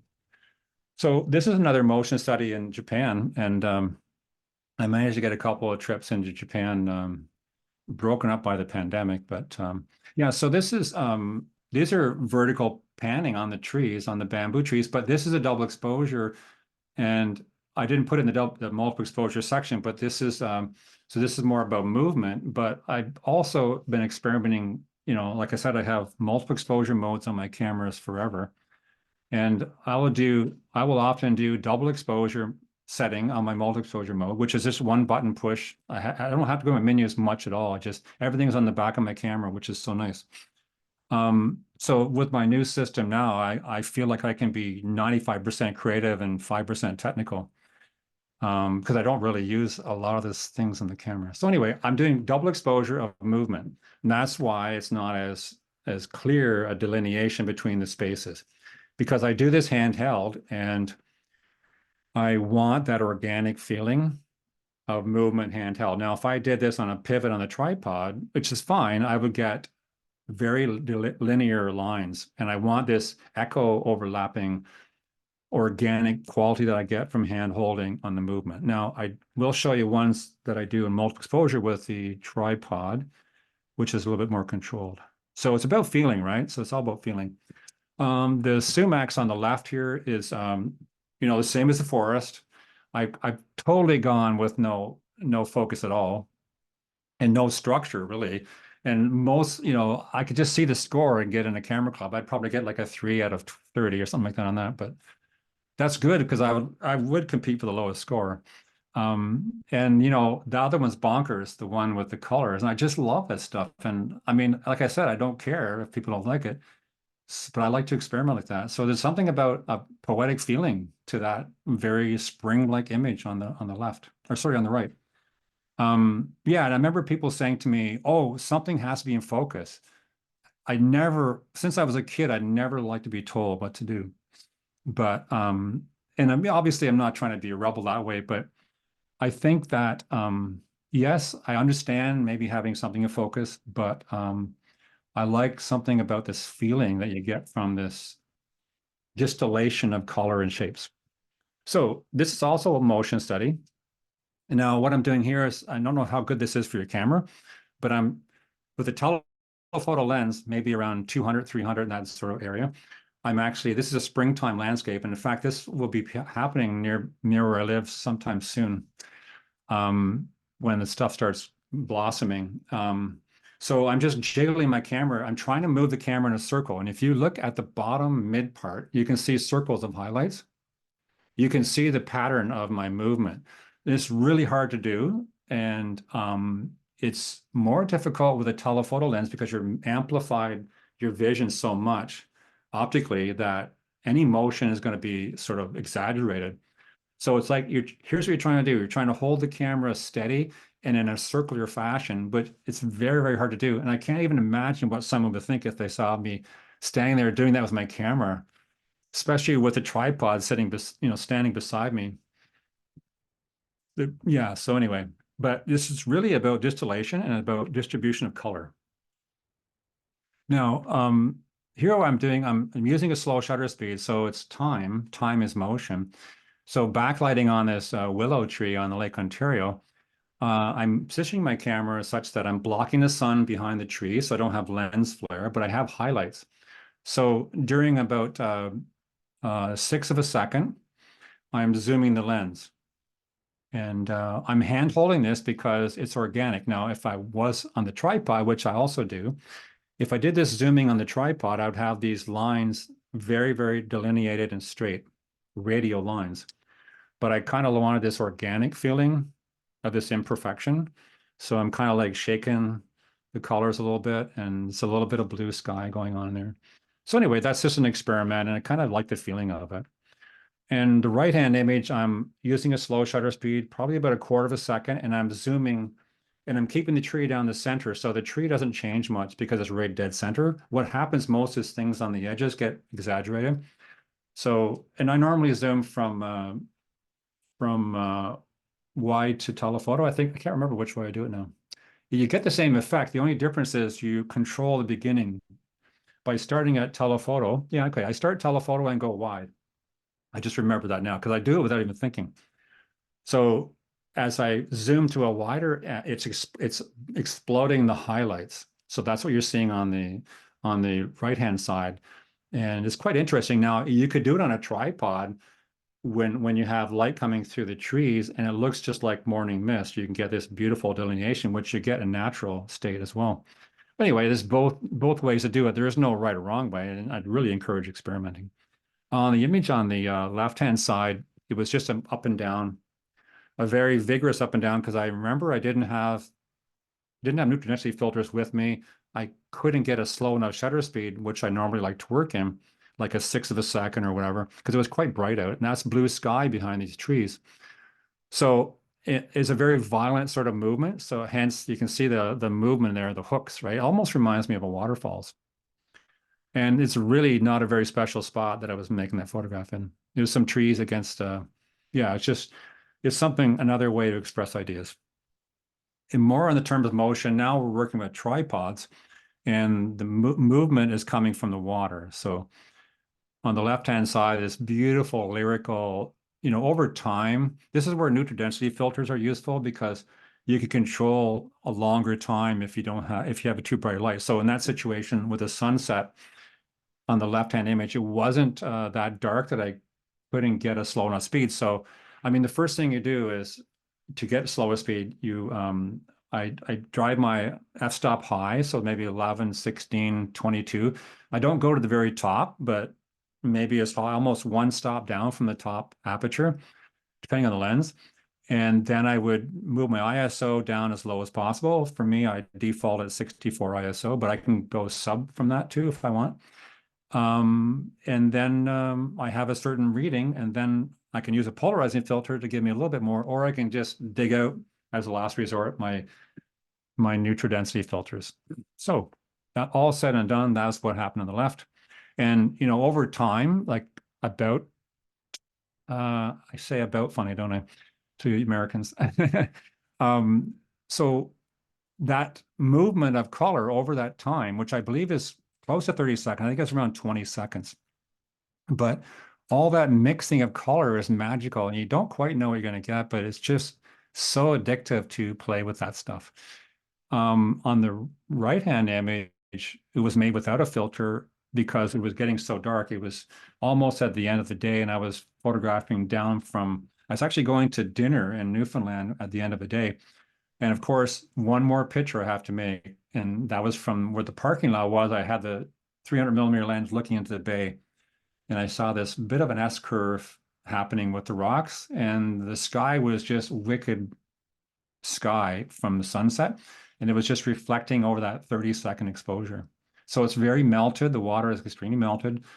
A focused, sharp, I mean, a high shutter speed image would look very different and not as nice. Double exposure in motion on a small pond. So I had cloud reflections, movement. So I'm doing a double exposure. I'm doing that a lot these days, where I set my camera multiple exposure of 2, and my camera looks after it, and I will just play with 2 shots in motion. So I really was excited about the results here, and there is some structure coming into the right-hand side. There's some ripples. So you get a sense that, yeah, there's water motion, but it just feels right. It's hard to explain. And I guess, like I said before, photographers shouldn't have to explain. Here I'm looking straight down on the ocean at surf, and there's not a lot of distance between the rocks in the foreground and the surf below. But I was working with a series of images here where when the waves crash in and then they pull back out is when I shoot, because that's the most defined. The pullback of the waves are the most defined, interesting ones. When they crash in when you're shooting, you don't know what you're going to get, because oftentimes the waves will just wipe out the whole picture in terms of just whiteness. So as they crash in and they pull back out with great force, that's when the beautiful lines happen and these textural lines. And just experiment. This was a 1/6 of a second. That's kind of my sweet spot for movement, and it all depends on that. Of course, depends on your timing in terms of distance and focal length, and how much is the water movement. But as a general target point, I'll usually start around 1/6 of a second to 1/4, and I'll just see what's happening depending on the surf and so on. This is a 1/4 of a second, and as the surf is rushing in and pulling back out, I just love these wispy transparencies that happen. You can see the seaweed below the water as it's moving, and it's so lyrical, and it's quite nice. And it's reality. It's from the camera. It's not like anything's manipulated. but it's reality based on the mechanics of recording, you know, under time. So these are kind of fun to do. And you can see a bit of the sunset sky here. Now, not everything is great on blue hour, but it's just another opportunity. This is just as the sun was getting down towards the horizon, and it's just picking up a little bit less contrast, but still some warm clouds are reflecting in the edge of that rock. And it really goes nice with the blue tones. It just feels right, and the motion of the water feels nice as it mixes together. But aside from all that, you still need the bones, the structure. If you think of, you know, the structure is very important in terms of how that pulls off. This was a half a second exposure on Cape Breton Island, and I just love this stuff. It was just going on and on. There was some massive waves coming in, and normally, like, there's some pretty big waves on the Atlantic Ocean, but I never sort of experienced them as big as I do in the Pacific Ocean. But these waves were pretty crazy that day. It was very stormy, so I got some amazing crashing waves. I had to make a few photographs to get some without totally wipe out of water, because if your timing's not in there, the whole thing is covered in white foam or white movement of water. Here's a critical moment in time here with the sunset light, and this is about a 30th of a second to kind of freeze the water crashing. It's very much about timing. So, you know, a remote control is very important for this. I don't, I mean, at times when when timing's not important, I'll use my self timer because I don't want to touch my hand on the camera on the tripod, because you can jiggle it, especially with telephoto lenses for sure. So timing is very important. So a remote control, whether it's wireless or wired, is very important. So the timing here was very, very important. And then see the color in the top left corner. I love the way I'm looking for those devices. Those kind of like supporting actors or secondary points of interest. Because remember I mentioned about the principle of balance is dominance and check. So the dominant part here is the crashing wave. The secondary point of interest that brings you back over to the left is the sun illuminated rock, which is similar to the other part of the rock. So these are little things that I'm thinking about if I couldn't get that rock in the upper left, I would recompose or maybe not take the picture or go in closer to the wave itself. So I'm always subconsciously looking for those devices. And these are two examples. The one on the right has no wave crashing over it, and it's got this beautiful spectral highlight. The wet rock is taking on the sunset sky. And it's a very beautiful image in itself. And then working that same area, the left-hand image is the similar rock or the same rock with waves just pounding over the waves, over the rocks. And I'm just firing off different slow shutter speeds. Probably that would be, yeah, I think I pretty much worked around an 1/8 of a second to a sixth. That's sort of my go-to. I sort of go to that with the 200 to 300 millimeter lens, and then I'll just evaluate from there. It's always good to have a starting point, and then you can work from that point. At least you're in the ballpark. And these are more lyrical ones with water moving over rocks and surf coming in. And once again, when the waves hit and they recede back on the left, that's when this beautiful pull of the water creates these beautiful lines. And I love the fact that, you know, I worked on this area with the rock on the beach in the sand because I wanted it to break up the waves, and it created this interesting design. So that was a spot I spent maybe 40 minutes just playing around with different things. I was lucky to be able to get up high and look down on the beach. There's a bit of a bluff there, so that was nice. Yeah, so this is a summarization of some of the things. I mean, you can screenshot this, or you can, when you watch the video, you can screenshot from there and make notes. I don't want to spend too much time on this because I want to show you more images, but these are basically some of the things I mentioned. But as later on, if you want to sort of look at these as guidelines, sort of guidelines to do that. So here's another section of little scenario here where on a country road, and you can see on the upper right-hand corner, the circle facing with the arrow facing to the left. So I set up my 300 millimeter lens on the tripod. Sometimes some are handheld, but tripod recommended. And I'm looking through the bushes, so to the sumac. You can see the sumacs, an example of the context. So this is the image that I was making from that. Now, I know that Charles was talking about, and I used to have these filters that you close up extension tubes and stuff like that for doing macro kind of work or closer focusing work with your telephotos, but these are just straightforward 300 millimeter shots. And I just simply poke my 300 millimeter lens into the sumac bush at the beginning, and then in the distance, I was focusing on another sumac bush. Now, yes, there's nothing in focus there, but I love it, and maybe I'm crazy. But so there's another image from that. So if you just move like a quarter of an inch, new things appear. And I was so struck by the colors in the I don't know the story behind how this works in the autumn with in the leaves, but there's such a beautiful mixture of colors. And sometimes when the sumac leaves flipped over, they have this orange color on the back. And that's just, I don't question that stuff. I just look for it and this says, okay, this works here and this works here. So yes, there is some stuff in focus here, and that's important. I know this is important to have these in focus, but not necessarily here. I like, this is more of a feeling, but I like the focus in this, but there's very shallow depth of field. So I'm working wide open at f4. Can't remember that lens. I think that lens is, I think the lens is f4 because it's 70 to 300 zoom. It's the fifth version of a Nikon lens. It's the only DSLR lens that I have in my palette of digital lenses. Because when I went over to I've always been Nikon after Leica, but I didn't use my old lenses much. I bought new lenses designed for the mirrorless system. Anyway, here's another one which I quite like, and it's just one edge is in focus. I mean, there's nothing new about this technique. And I should mention that all these things, motion studies or ICM, multiple exposures, they're all techniques. They're not creative techniques. It's not possible for them to be creative techniques. They're just techniques and tools that we use to express ideas with the limitations of the medium. So, yeah, so this is just a nice feeling about that. And here's another one. So I remember that I was just returning home from a provincial park where I was photographing, and I just like taking these old country roads, and it's just so more relaxing. But I never had intentions of stopping and doing this. I just, on a whim, I thought, oh, I'm just going to check this out.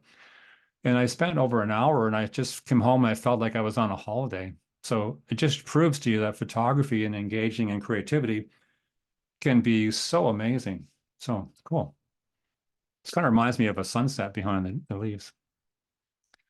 Something I don't do enough about, and actually, my origins are in nature photography, and although I do, contemporary kind of stuff with architecture and street photography and abstracts, it's all kind of comes back to nature and kind of landscapes of the mind sort of thing. Okay, so, oh, damn, it's 8:30 now. Okay.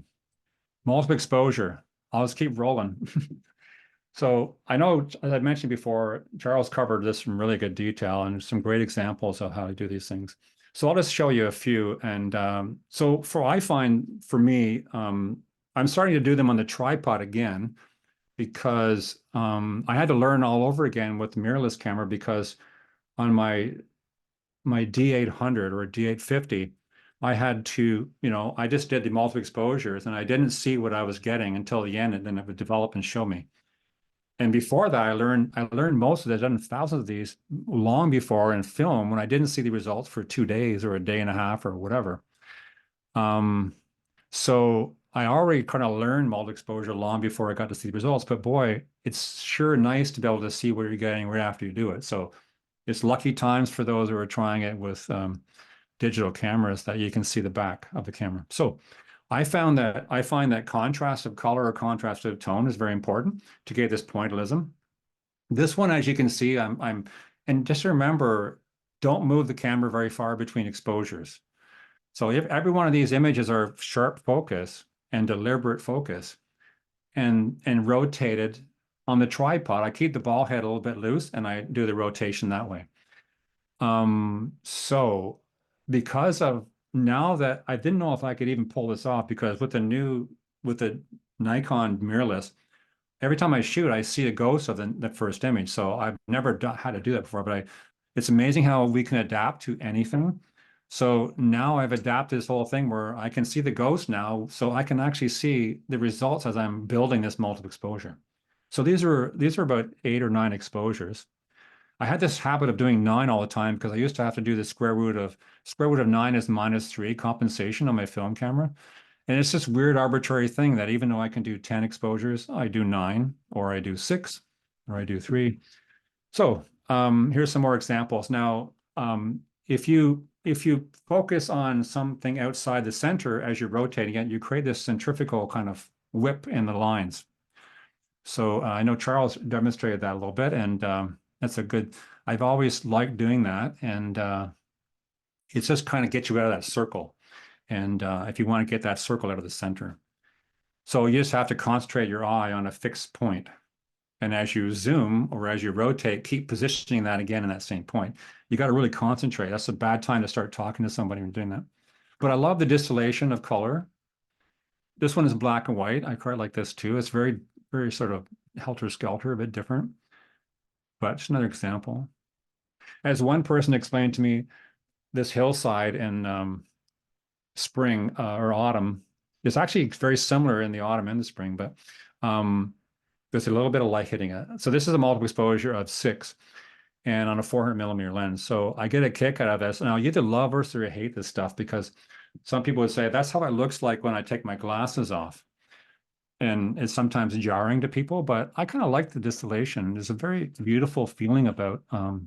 Now this is where you really, really have to have minuscule movement between each focused image, or otherwise you lose the structure. Now this is a multiple exposure of motion, and I just was doing a little crazy stuff. And this is not a perfect image, but it's a starting point for me to go on to something else. You know, I've been doing thousands of these for years, and I would binge on them, then I would stop doing them, then I'd come back and do them. But now I'm into some other ideas where I want to do this stuff with multiple exposures of 2 or 3 and do motion with it, maybe even mix up with multiple exposure. Who knows? I mean, it's just a matter of where you can go with it. This is a split image of springtime apple trees, blossoms. And if you cut this picture down the middle, it's 2 verticals. And so it's a flipped image and put together. So it's like an ink blot test. But it just feels kind of cool, the energy in this image. And moving vertically and multiple exposures, this is a beautiful rendition down near Halifax. It's this beautiful forest and all these almost like fish bones on the trees. And I like the way the foreground vegetation blends and smears together, a little bit like a Wolf Kahn painting.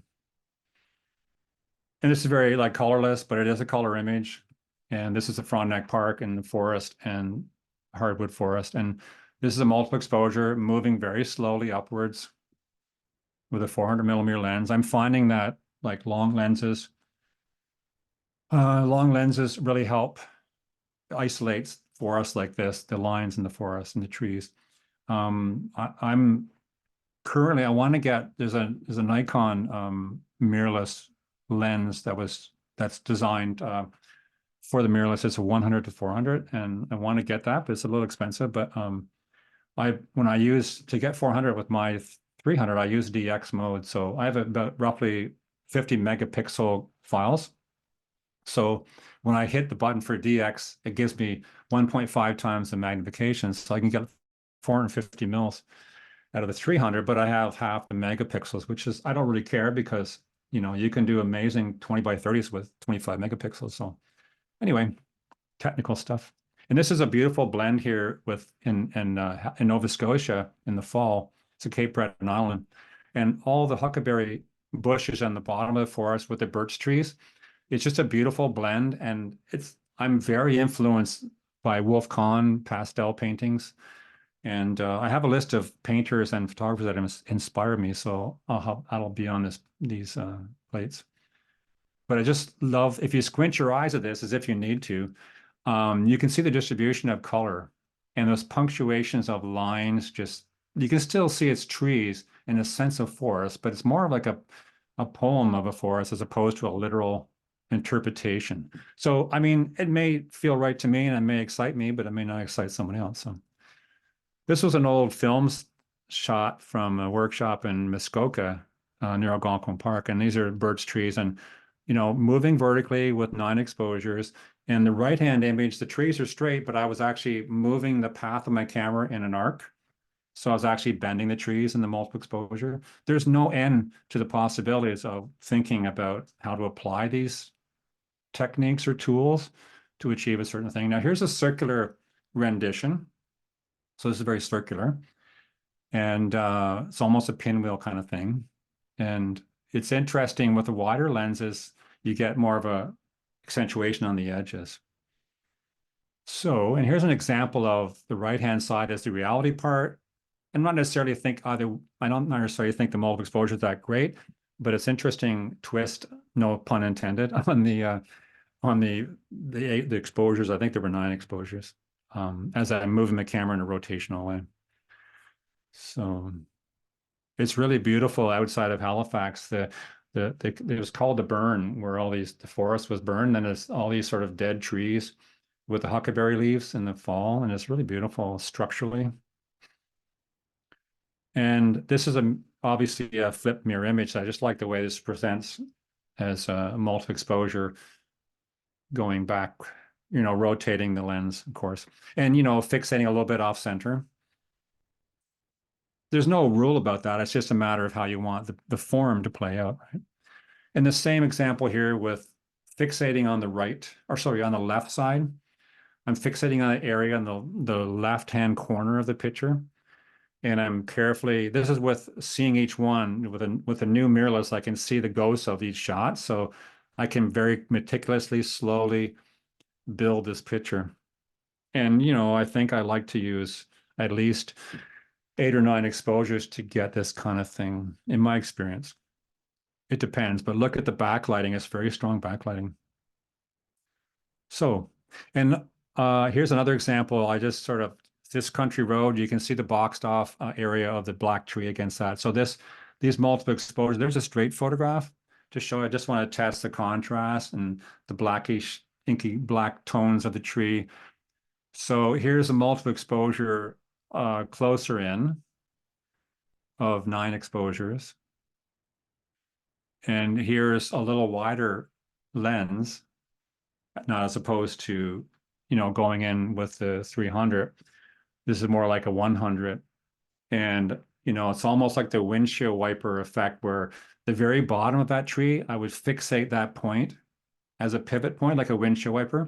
And as I would do the 9 exposures, I would keep positioning the bottom of that tree in the same spot. I think that makes sense. So I call it the windshield wiper it's what I see out my car window.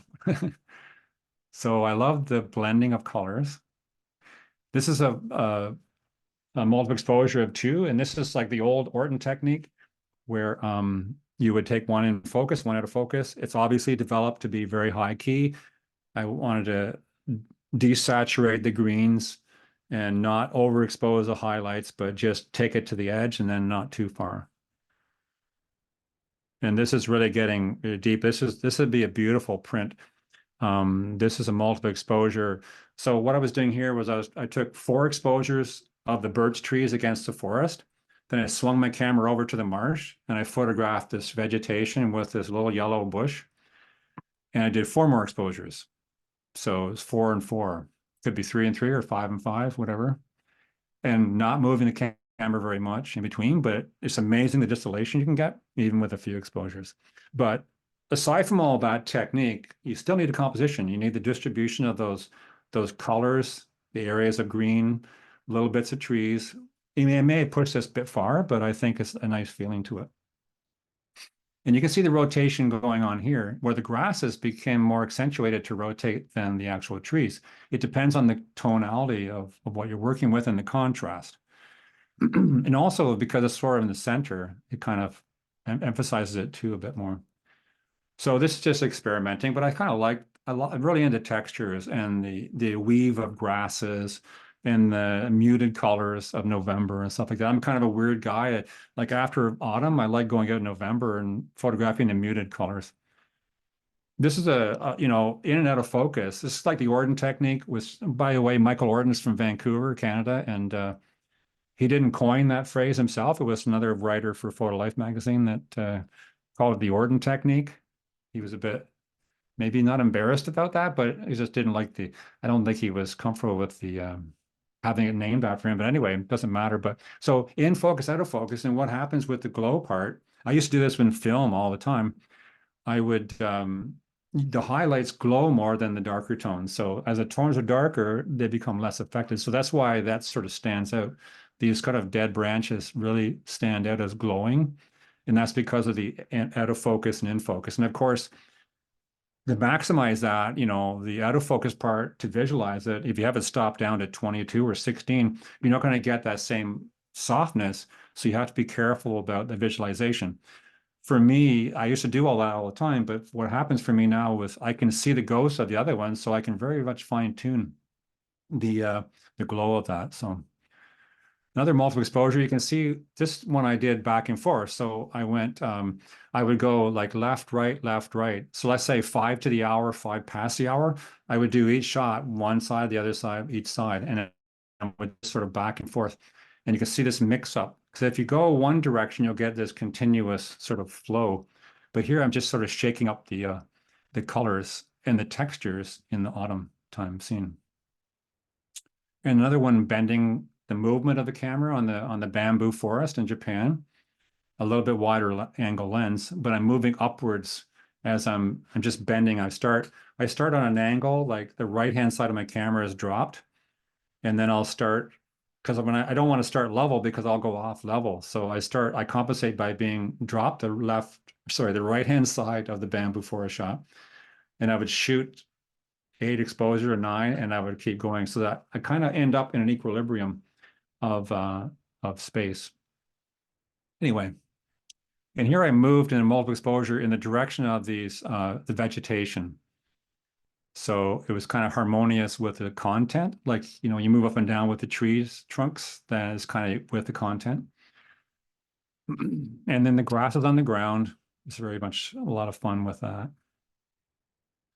So these are some of the influences, and I'm sorry I'm going a little bit over here. It's really hard to, I think I talk too much. So here's a partial list of painters, and I say partial list because these are my formative years in my photography. This is not like a current list because there's so many other artists that I admire. And so this is a list of painters that are certainly stand out to me, have been, influenced the way I see the world, and has, influenced the way I see color relationships and form and so on. There's also, I don't have sculptures here, but there's also sculptures that influence the way I see things as well. So you can screenshot that and or in the recording. So I'll spend a lot of time there. Okay, I think I'm going at the last part now. I apologize for being a bit over, but I don't know what to say. No, the content's good. We Okay. definitely have questions stacking up, but no reason to rush. Do you, okay, yeah, we have question period after this, right? Oh yeah. Do you think it's better to do it then or now? No, I think it's better to take you to the going. end, and then we can stack up the questions until you can't talk anymore, which Yeah, well, I can talk too much, but okay. So I want to show you some photo montage stuff. And this is, okay, when I began photography, as I mentioned, with my Leica, I could do multiple exposures. I learned from the book, The Creation, right from the back of the book, all these, right off the bat, when I read the back captions, I was doing multiple exposures, mostly with 2 or 3 images, but I was doing them. And then all the workshops I've been teaching, most people back then rarely had the opportunity to do multiple exposures. So I said, okay, let's do slide montages then with our film. The next best thing to it, and the same kind of principle. Anyway, so I want to show you photo montage is very simple. It's easy for me to say that, but so I'm showing you the top layer on the left, dragged over onto the base layer on the right. The base layer in this image happens to be a multiple exposure of a tree against the forest. Doesn't matter. Anyway, so there's not a big change in the original here, but I'll just go. So there's a resulting image, and the blending mode is pin light. I'll give you a list of blending modes, but if you want to know what they do, but quite frankly, I don't pay attention to what they do. I'm a cause and effect. So when you put 2 images together in Photoshop, like these 2 that I just showed you, these 2, when you you can change the opacity, but I don't do the opacity first. I will change the blending modes to see what's going on with the blending modes. So this resulting image is not much different than the original. If I just go back quickly. But it does, well, as soon as I made this image on the computer, it totally took me back to being a kid walking out in the snow. I mean, I used to love going out in the forest and the snowfall, and all this acoustics were so quiet. It's so amazing. And this reflects exactly my feeling from a kid as to what that beautiful, acoustically quiet snowfall would be. And yeah, so I mean, I'm just showing the blending mode because that's a particular blending mode I use. I'm, like I said, I'm cause and effect. So once you do a blending mode, you can arrow key down and look at different effects. Anyway, here's another example of just some resulting montages. Or one is the left-hand image is a birch forest montage with some lichen on a rock. And the birch forest is very high key, very, very light. And just because I want that expressive quality. And the other one is, you know, that picture I showed you, not exactly that same picture, but this is a film of ice on the grasses. And then I montaged it with a shrub with some red berries. And I quite like the resulting image. I love the original image too, but there's something about the way it comes together. And I've done hundreds and thousands of these things over the years from film to today. And with all my experience, I'm still surprised by some of the results. This is a frost on a window, one of my windows, with a tree, with an old craggly tree against a gray sky. And it kind of has this energy of sky behind it. This is a tree, a motion study of a tree trunk, or a beautiful structured tree, a large tree, put together with frost on a window. So there's this beautiful energy and almost like fire and flames and movement. The actual tree image has motion in it. So it's, you know, I'll do any crazy stuff. Like there's no end to the results. I mean, I just don't even remember sometimes what I'm doing. I just do it. It's almost like playing tennis, and you just react to your, you know, I'm a very reactive photographer. So, you know, obviously the foundation is there, the craft is there. So I only think about the artistic side and what I can do with it, and I make lots of mistakes. And anyway, so these are multiple exposures of grasses on the roadside at sunset. And I took this image of multiple exposures, I flipped it over, so left to right, and I put it on top of each other. So I symmetrically balanced out the forces of movement to one side or the other. So now they're kind of like more of a Gothic kind of structure. But I arrived at this from playing. I didn't say, I'm going to make this multiple exposure so I can take it home and montage it.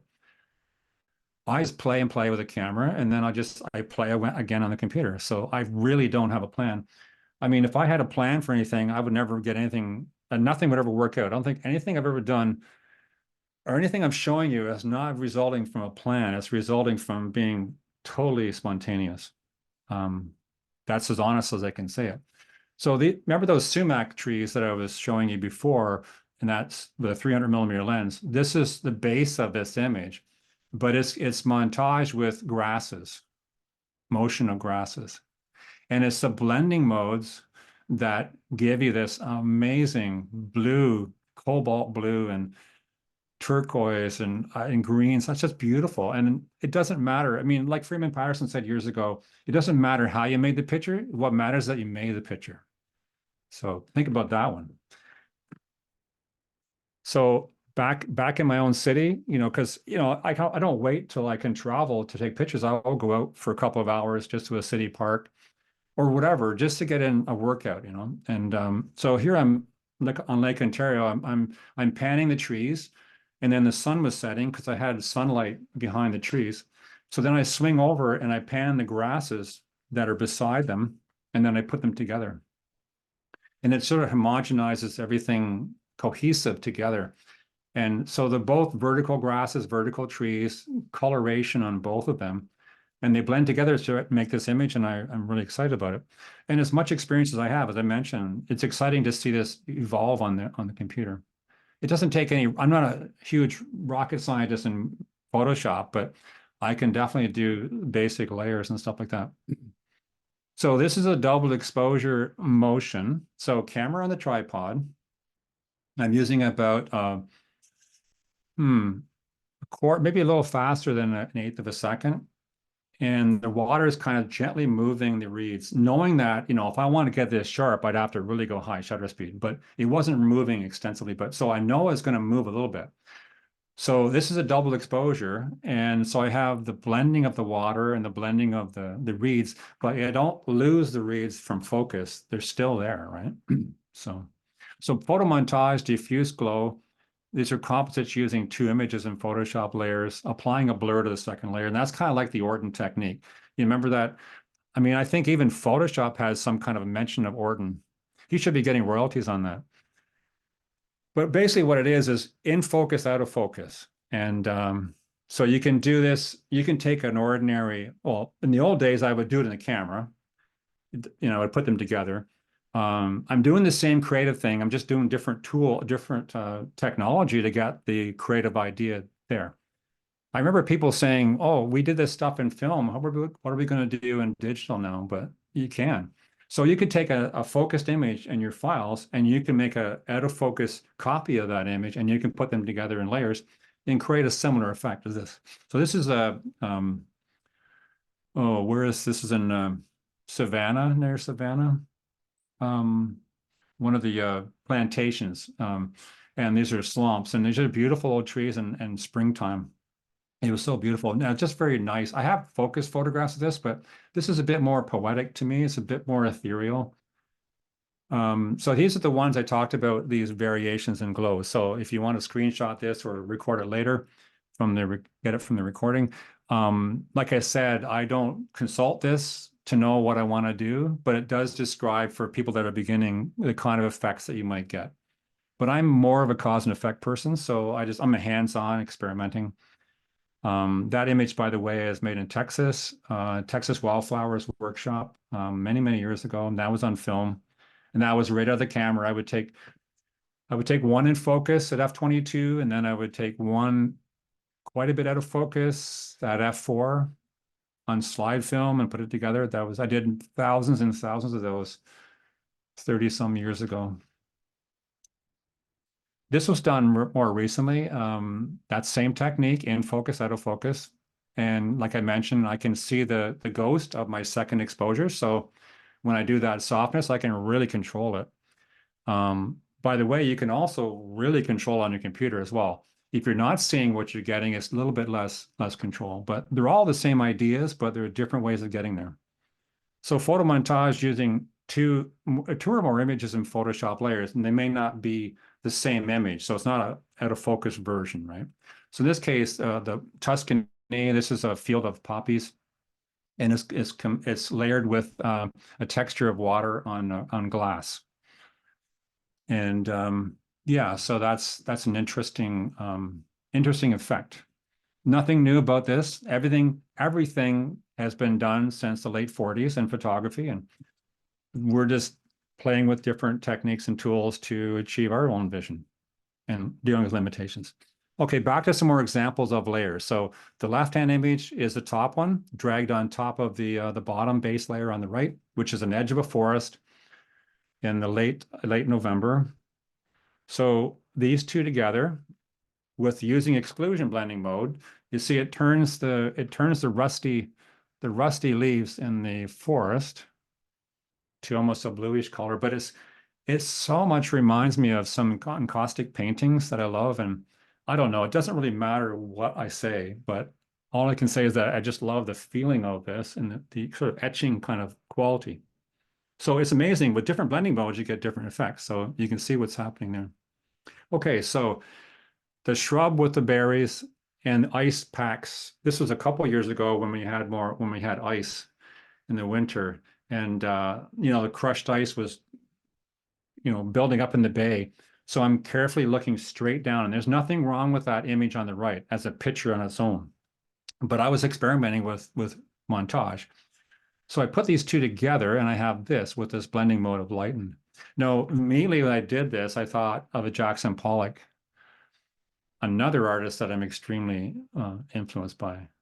I mean, I don't know, when I say influenced, I don't know quite what that, well, I sort of know what I mean, but I'm not copying Jackson Pollock, but it's of the theme or a flavor of his work. I mean, that goes with architecture, design, and music as well. I refer to some people's music, their voice is very much like Tom Petty, and it's not that they're copying Tom Petty, it's just that they sound like that. So that's what I mean by influence. This is the most crazy combination. A terrible image of an autumn forest on the right-hand side, very garish, and it's kind of like a mistake. And the water on the window here on the left. So but look at the way this goes together. It's just so crazy. Using the blending mode of hard light. And I love this, the way this works. There's nuances of turquoise. It's just really interesting effect. I'll just go back very quickly. And all it was these two images, and all I changed was the blending mode to hard light. So when you hit the first blending mode, you can arrow key on your keyboard slowly downwards, and you'll start to see different effects. And sometimes I will find, I don't know how many there are, maybe there's 15 or so. I will find maybe two that are quite nice and very, very different. So anyway, some leaves on a boardwalk and some frozen ice with some white structure in it. And this becomes like a childhood memory of winter where the leaves are blowing around, the snow is moving, and it's a very much of a fantasy image, but I just love that denim blue. And, obviously you need structure, you need a composition. So the composition works there, and then the ice becomes a textural thing. So with an overlay blending mode. I'm getting towards the end now. I'm sorry that I'm running a little bit late, but so here's more of those reeds. And I have thousands of these, and I can't stop photographing the reeds. I just will keep doing it and doing it. So I want to show you these two together. And this is a little bit more harsh. Maybe I would do this a little differently, but this is almost like a crayon drawing sort of coloration on the structure. And I'll just finish off with this one, which is an ice formation montage with some leaves and stuff in autumn. And these are basically the streams, these small streams, the same boardwalk which I go to over and over and over again. And I can't wait to get out there soon because springtime is coming fast here. Anyway, so I love the way this comes out, and it's very, very abstract. Now, I would say this is extremely abstract in the sense that there's no way that, but it does look like some satellite images I have books of. Anyway, that's also another thing that helps me. Satellite images help me see abstracts in a different way as well, looking at stuff from Earth. This is something you can screenshot. These are photographers, and same as the painters. These are the ones in my very early days from up 30 to 40 years ago that have built a certain inspiration in terms of my work as it evolved, and I'm not copying it. It's just, everybody's influenced. Unless you live in a cave, you can't not be influenced. Architects are influenced by architectural design. Musicians are influenced. And it's filtered through you. It helps you look at things differently. And so this is another thing you can screenshot. So I won't spend time on that. So there, I think I'm 30 minutes over, but I'm very sorry. But there you go. So Nick, questions. So Richard, you said you took 100 pictures out of the slideshow? Oh, I could do 7 slideshows of this stuff, and I took some pretty good images out because I thought, what the hell, I got way too many here. Yeah. Well, anyway. We had Bruce Barnbaum on in January, and his presentation was about his new book that's coming out. He had 50, I don't know, it's more than that, 100 images from the last 50 years that he'd initially discarded all the way through his creative process. And so I think of you as you're saying, yeah, I took 100 images out of my slideshow, and I just looked at, well, gosh, I'm sure those weren't bad images. They just wanted to speak differently. They definitely weren't, but I mean, it's really tough to, well, I think it's because I was covering motion and multiple exposures montage. That's what screwed me up in terms of distance, right? Yeah. Well, I'm but always I think, overpacking. yeah, so I just want to reiterate what I said to start the series. And I also want to specifically commend all of the speakers in the series. There was so little overlap between what the speakers talked about relevant to each other. And your Mhm. presentation was definitely that. It was you gave the homage to what Charles talked about in particular areas without, any part of this feeling redundant or repetitive. It felt so inspired and fresh. And I just want to say thank you for taking the time for the audience to really cultivate a really unique presentation. And this is an illustration of why we should have you back as well, because I want to see the other 100 images. I'll have another 100 after that, but Yeah, yeah. So I exactly. Well, also that's the want to mention, problem. That's a problem also, with you. You should just keep going and going, which is great. So, I'm just out of control, but I also want to thank. I mean, Sarah's presentation was amazing, and I've worked with her on Out of Chicago, and got to know her through that, and Sandra as well, who was taught with me on Out of Chicago live. Just wonderful work, all so different. yeah, And Charles as well. I mean, yeah. how did you figure this out? It's pretty cool. I don't know. Sometimes I get lucky, I guess. So, Well, I mean, there's many, many more that could do the same thing, but you got to follow no, up. it's so I'm there's a little bit in the of this of really thinking through particular aspects of what people wanted to communicate, and we'll get to the questions here in a second. But Charles was initially slated for about a year ago, but as I put that series together, it wasn't as good of a fit. And then Sarah's presented several times, and then she knew Sandra, was able to make the intro to Sandra, so it was kind of a 1-2, and then it was a matter of, okay, how do I want to round this out? And you came on top of my list, so, and you said yes.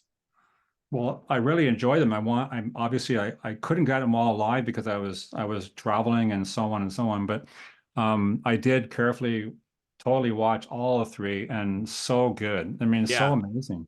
Well, don't sell yourself short, because the comments, which I'll send you the chat comments in the next couple days, uh, people are absolutely ranting and raving about you, not about the other ones, about you. So, which is great. So thank you. All right. Well, let's get to some of the. We may not get to all of the questions because some of them I think you did answer, but there's definitely some really good questions within here. We'll kind of start. Marilyn, I think, is, if I remember correctly, she's located in Canada. She says, "Where in Newfoundland do you take people on your workshops?" Grossmore National Park. Okay, yeah. It's a unbelievable place. Oh, great. Well, that's good to hear. So, is that where that pond is? Yeah, that's probably a 6-minute drive in the morning from our base camp. Oh, geez. Well, that's the Everything is people. within, like, we don't do a lot of driving. It's all within, I mean, it's pretty close by. I mean, in terms of getting to my little haunts that I love, and I have a pretty good idea of where to go at certain times. And I have plan A, B, and C. And I'm doing a new one, two double ones this year. They're both 4 participants per workshop, masterclass. Uh-huh.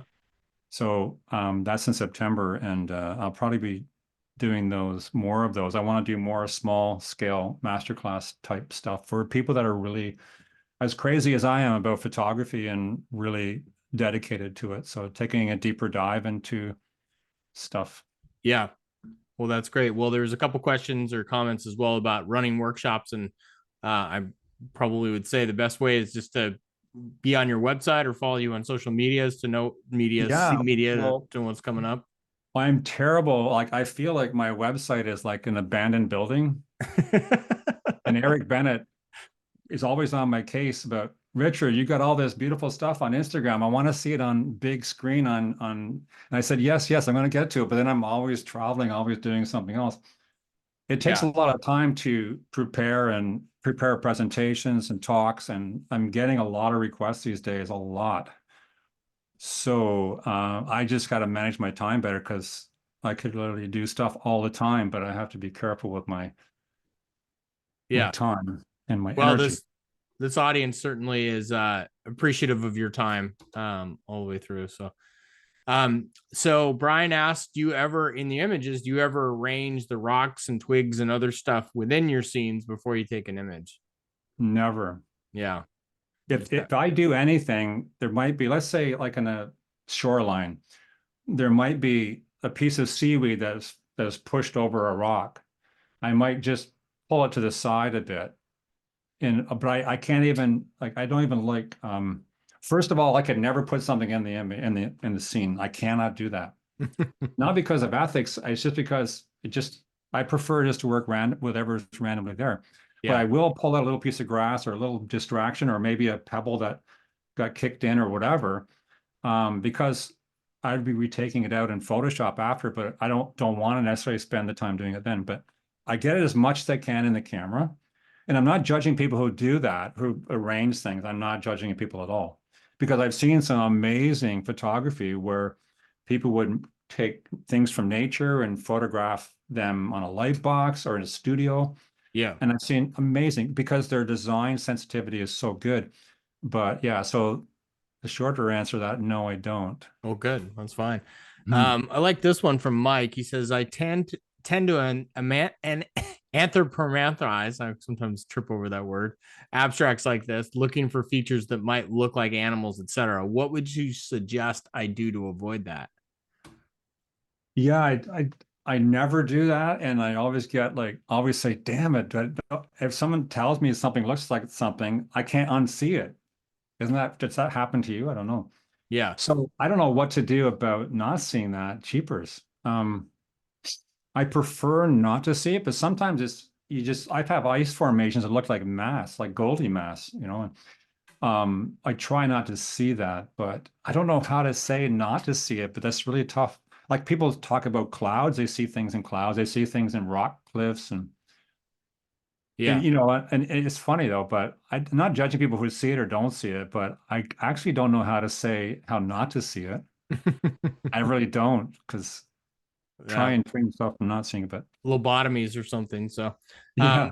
couple questions. How often are you using polarizers?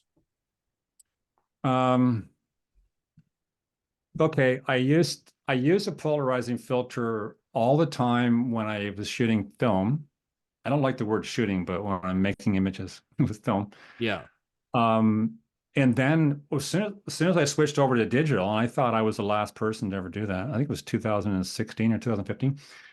Um, I stopped using filters because I could do things better without. Now, my mistake, or maybe not a mistake, I hardly ever used a polarizing filter after that. Although, you know, I don't need a polarizing filter to make the sky darker and, you know, contrast wise. The only thing I would need a polarizing filter was, let's say I'm doing an autumn scene of foliage and that the leaves are shiny, they're going to reflect light, right? So I'm going Mhm. to saturate them more by polarizing them. Or if I want to see through a window or see through water. But a lot of times when I've been using the polarizer on water, it killed my artistic impression of it, which I saw with my eye. So hence I started not even using it. And then when I went to Big Sur, I actually had to I bought a polarizing filter to to use there. And I'm gonna have to be honest, I hardly ever used it. Yeah. I just Interesting. don't know. I mean, obviously I'm not very technical, but so what you saw tonight and the other 100 I dropped out, um, I haven't very much, no, not even a polarizer in any of those. Yeah. Interesting.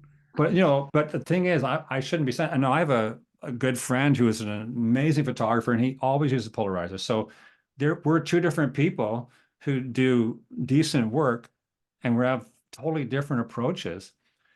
So it doesn't mean that what I do, everybody else should do. However, I will be using my polarizer. I'm going to force myself to. See, the thing is, I just don't like the equipment. I don't even like changing lenses, let alone putting a filter on.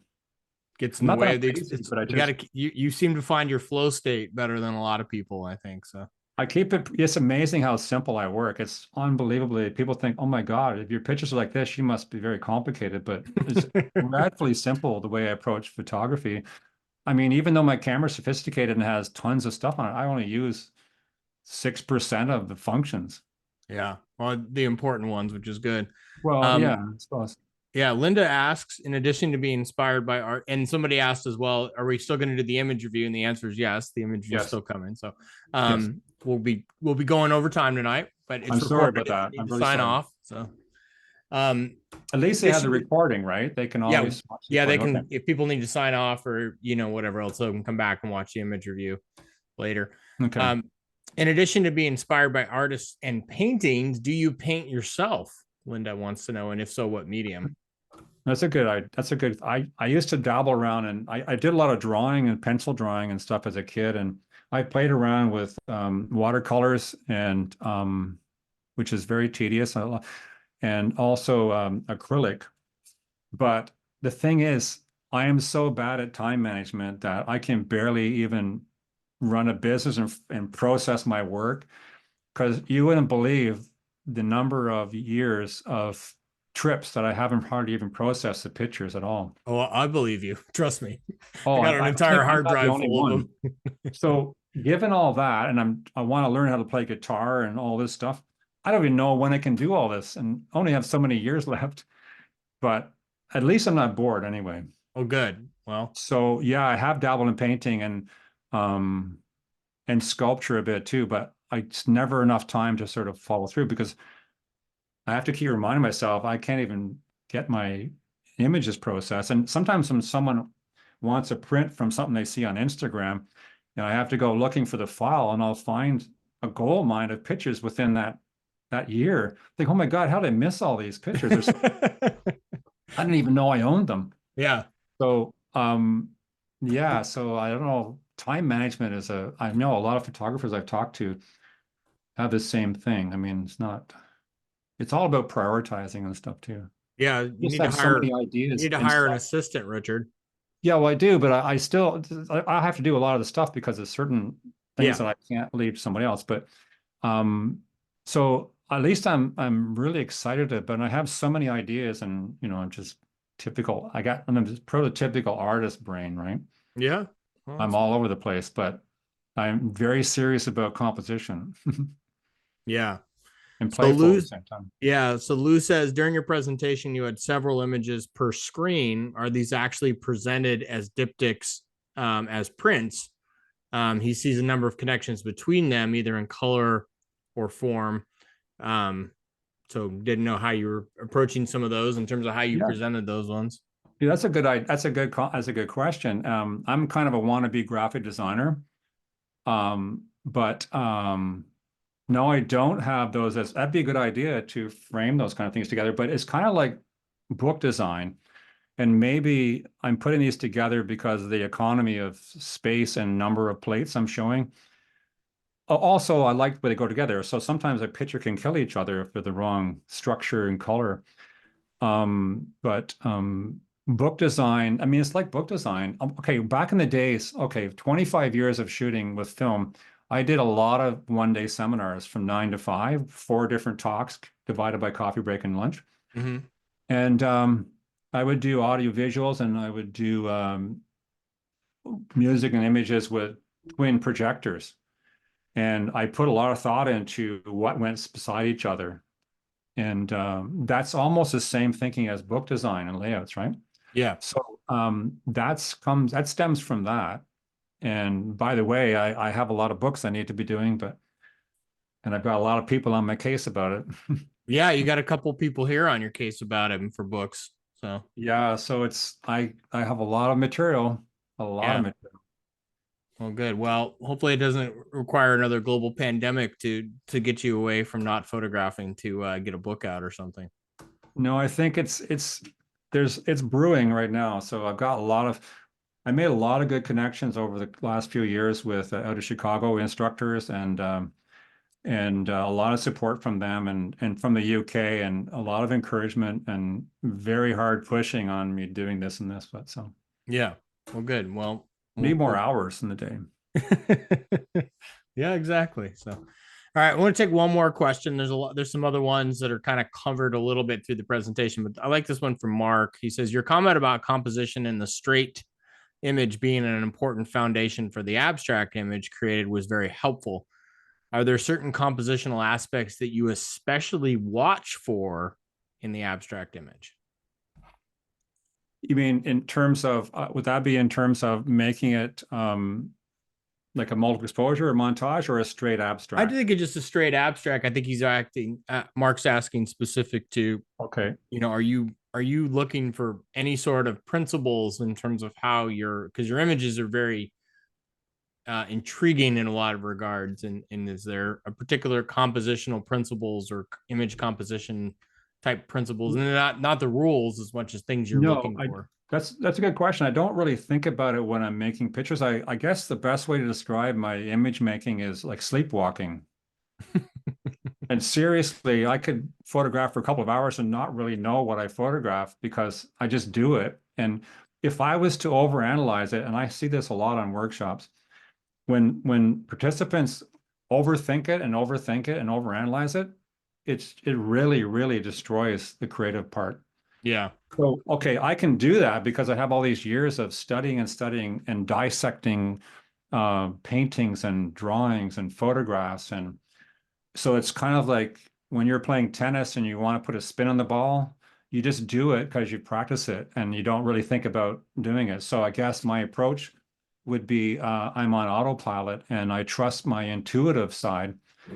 And then when I get them back on the computer, it used to be the light box, but on the computer, then I'll get analytical about it or intellectual about it.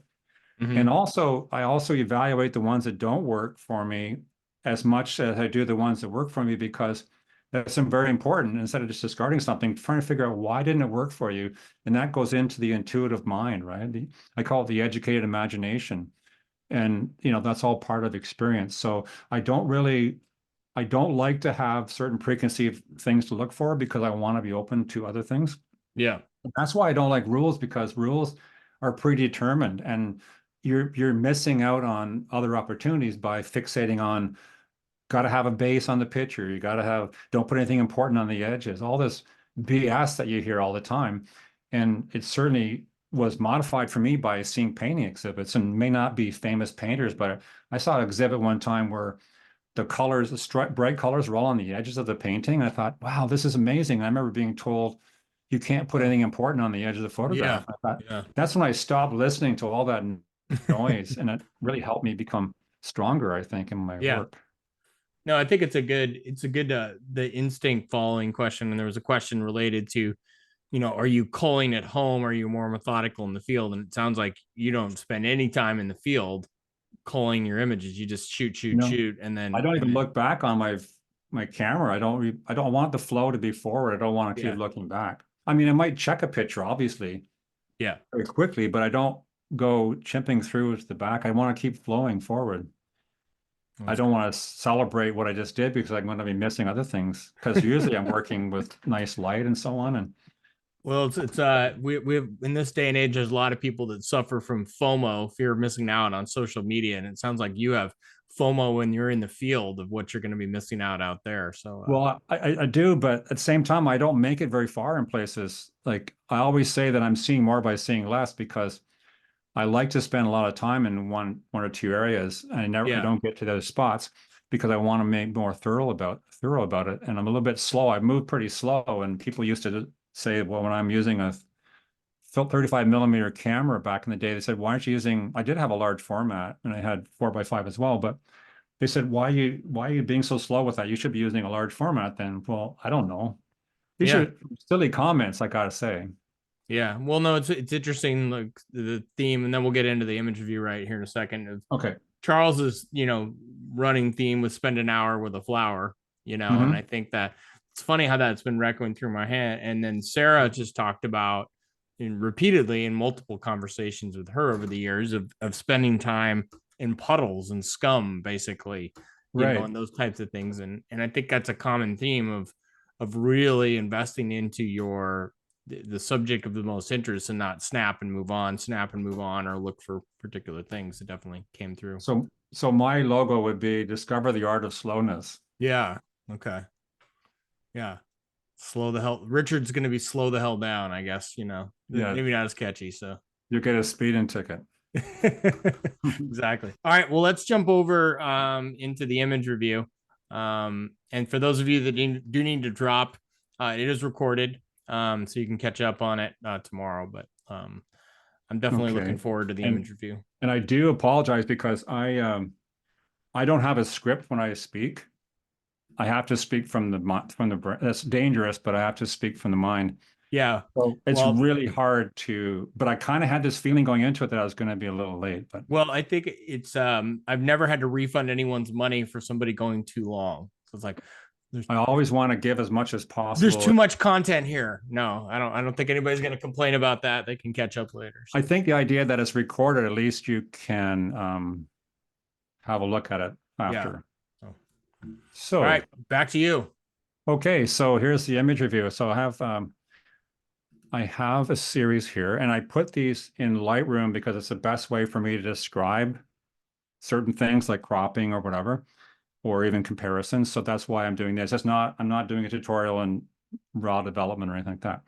So the first image comes up is Pete Metcalf. And I don't have any recommendations in terms of cropping this image. I'm going to go to lights out here so you can see it. So you can see that pretty clean there, right?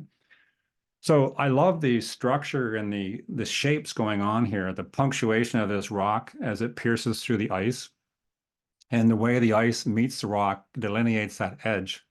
So you have like two different shapes and like a puzzle that fits together. And it's a very strong foundation, the darker tone, and then the texture of the ice. I love the way it all flows around. So remember I mentioned about, the weakest part of a lot of photographs I look at are the resolving the edges and the relationships between those.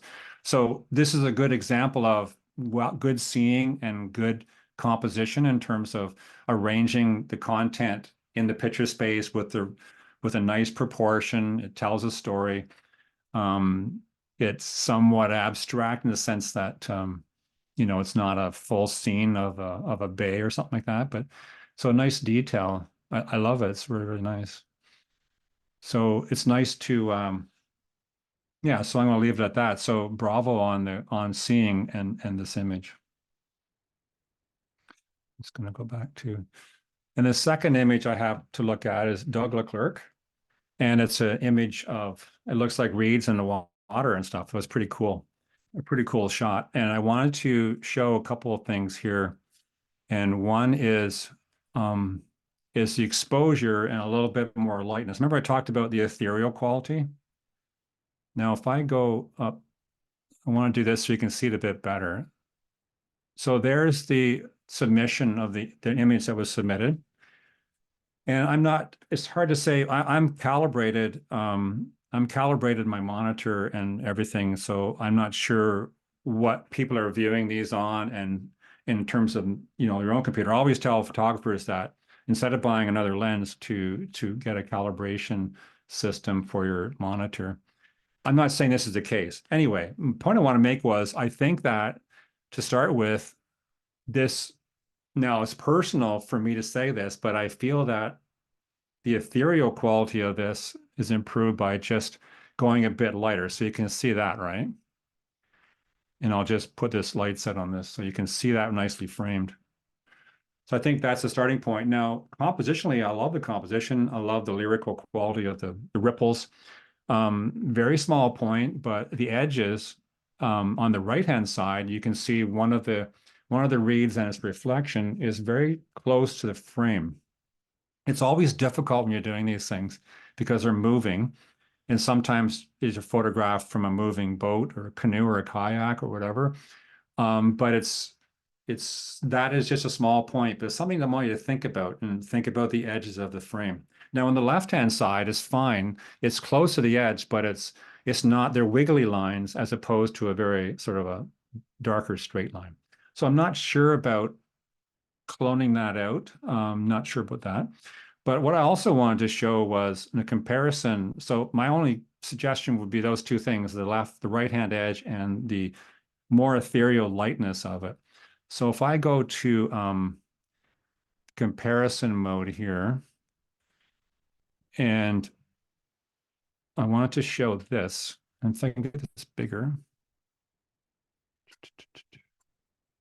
and I go to lights out. I don't know if your video is your video covering that other one? I'm not sure.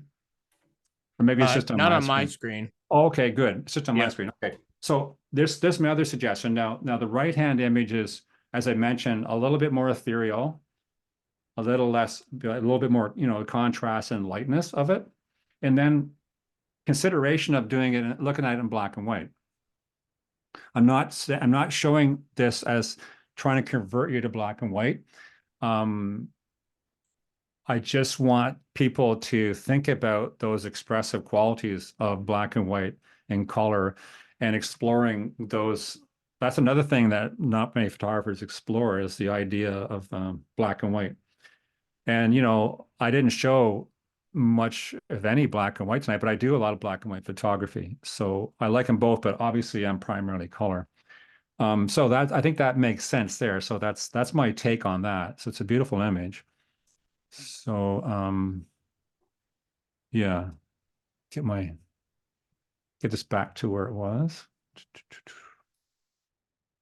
Does that make sense? A ton of sense. Yep. Yeah, I think that's pretty cool. And so okay, that's why I go back. So that's the image on the that's the original image. So you can see that. Yeah.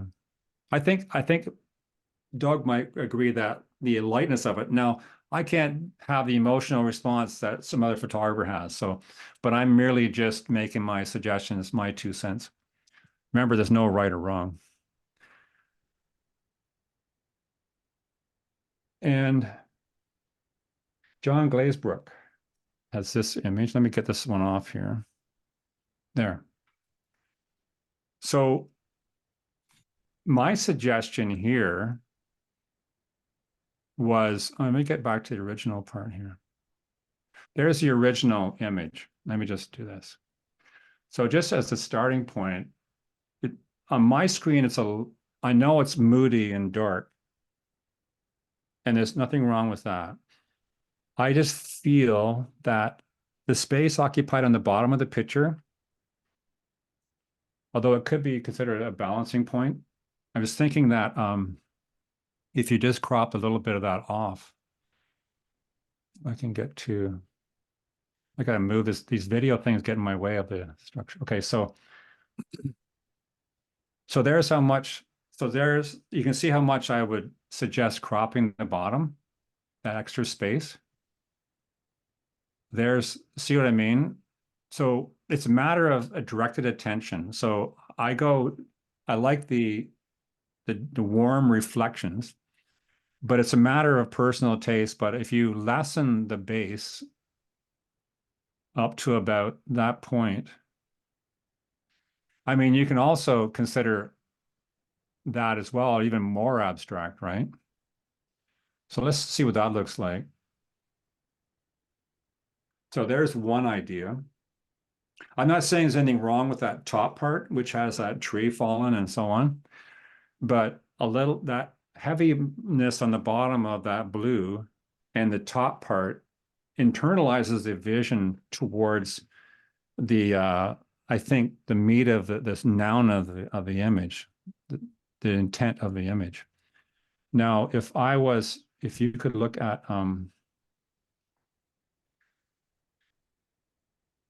the exposure, it could be a little bit, not too much lighter though, because there's different ways of addressing that.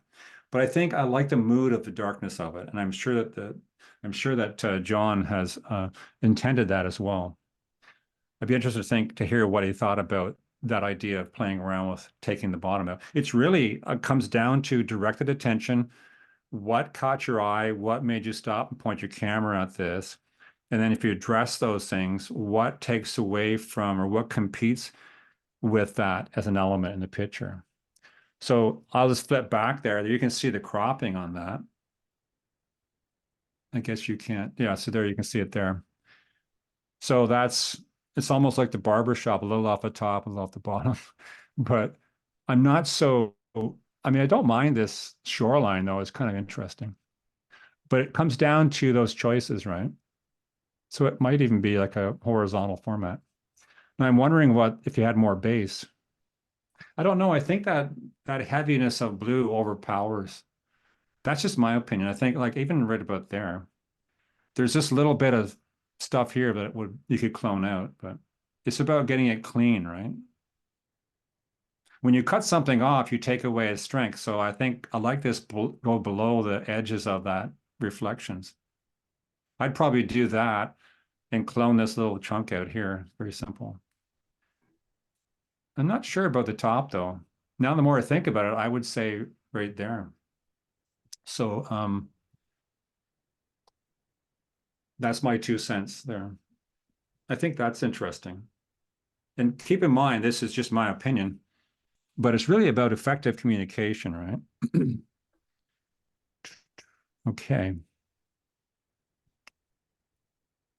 I hope that makes sense. Nope, it makes a ton of sense. And the different levels of how you're explaining it and then demonstrating it. Yeah, I'm I a huge think fan of light using Lightroom the way you are. I mean, not I don't use it like you, but the technique of being able to actually demonstrate it is just I so think helpful. I started doing that with the last Out of Chicago critique I did that live weekend. I was when I did this before with William Neal, we did a critique and he was using Lightroom. I thought this is a great way to translate your description of what you want to do in real time. I think it's really useful. And like I say, it's not a thing on development. So this is fantastic. Again, I think as photographers, we tend to ask, what is it? I think once we know what something is, we stop looking at it and appreciating it. But I think graphically speaking, this is the organic qualities here, and the monochrome approach is very, very appropriate for this subject matter. It's just like intertwined organic shapes and then some very structural lines that are framing it. Compositionally, I just want to show as an example, but I don't have anything to say compositionally in terms of that. And so I just wanted to show this image as a graphically interesting structure. And I think this is an example of how sometimes black and white or monochrome can take away distractions of color. Sometimes color is a distraction in an image. And I'm saying this as a color photographer primarily. However, I think of myself as a black and white photographer working in color because structure and form is very important. And yeah, so that's my take on that. So I think that's pretty cool. Okay. So this is Alison Maltese, I believe. Trying to find, okay, yeah. So this image is really cool structurally, and I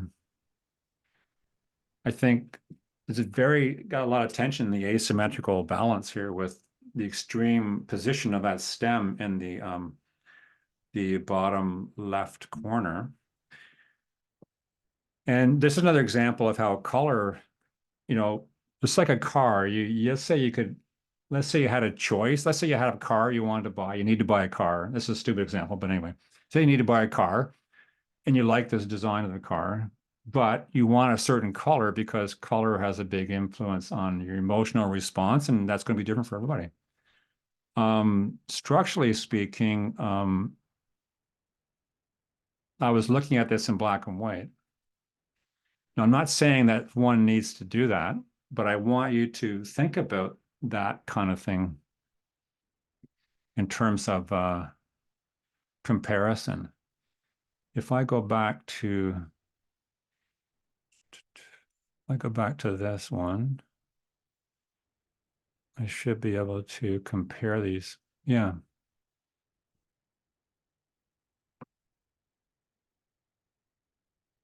Tedious. When you're on screen share, it's harder to get the buttons going. So that's an interesting, I mean, as a educational example, maybe. And this is something I think I like people to explore. I think very often, I feel sad about the black and white color wars that are going on in terms of, oh, this is the only good thing to do is black and white. It's the only good thing to do is color. I was told years ago that I have a good eye. I should do black and white, which is real photography. That's a little insulting, I think.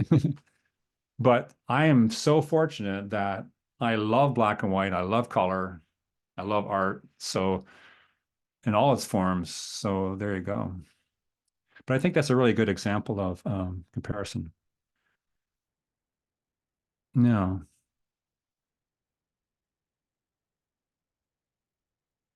this is Pamela Sherlock, and I'm going to undo that shot there.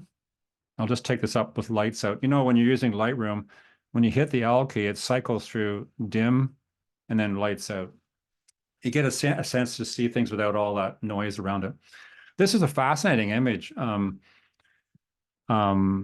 snowflakes in the winter. I don't pretend to figure out what happened here, whether it's flash or, but I just love the feeling. It's all that matters. It doesn't, I don't need to know anything more than the fact that it has a beautiful response and it's a very wintry kind of feeling. I don't think that there's various things you can do in terms of, I like it the way it is, but you know, you can look at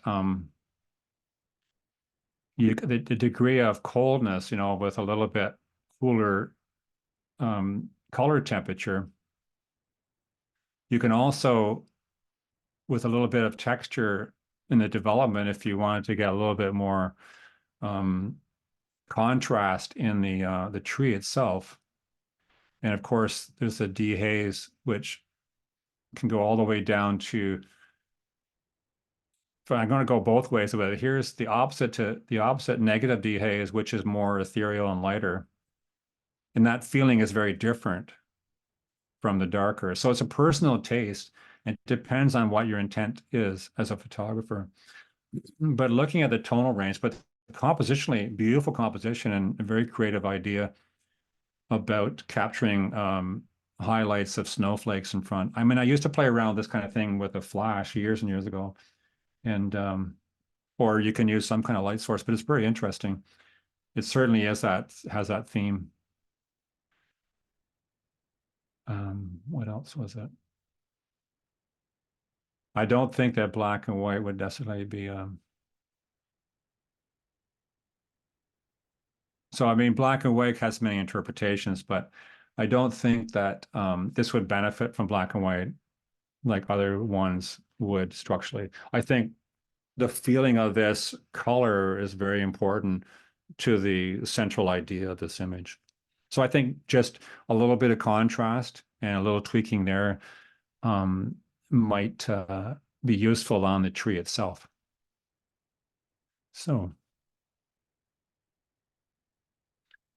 this image is from Merrill Mack, or no, yeah, Merrill Mack, yeah, of course. All right, I'm going to just go light set on this so you can see it. This is a wonderful study of color and motion. And pretty much it's a square format or close to a square format.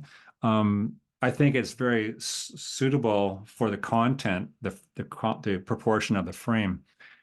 And it's a very clean sort of mixture of solid color and motion. And there's so much variations of color within the motion part at the bottom areas, and almost like rainbow colors that are coming through there, and the luminosity of those lighter tones.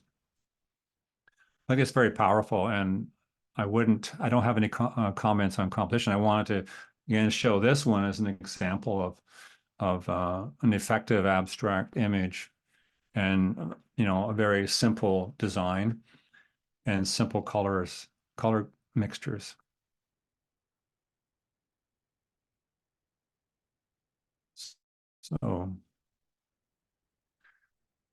So Kelly Schultz, this is a really beautiful image. Let me just go to lights out. It's very moody, and I'm just wondering, I love this composition and the mood of this. I'm curious about, let's go turn this off. If the exposure was a little bit more, let me see, bring up the whites. I just want to see what happens here. I'm just bringing up the mid tones a little bit. I know that. So I don't know if you realize when this is not a raw file, but if you push the J key, You see how it lightens up the clipping? Now, I don't worry too much about the blacks. Like if you had, like, see, as I increase the blacks, you can see it representing a clipping in the blacks, right?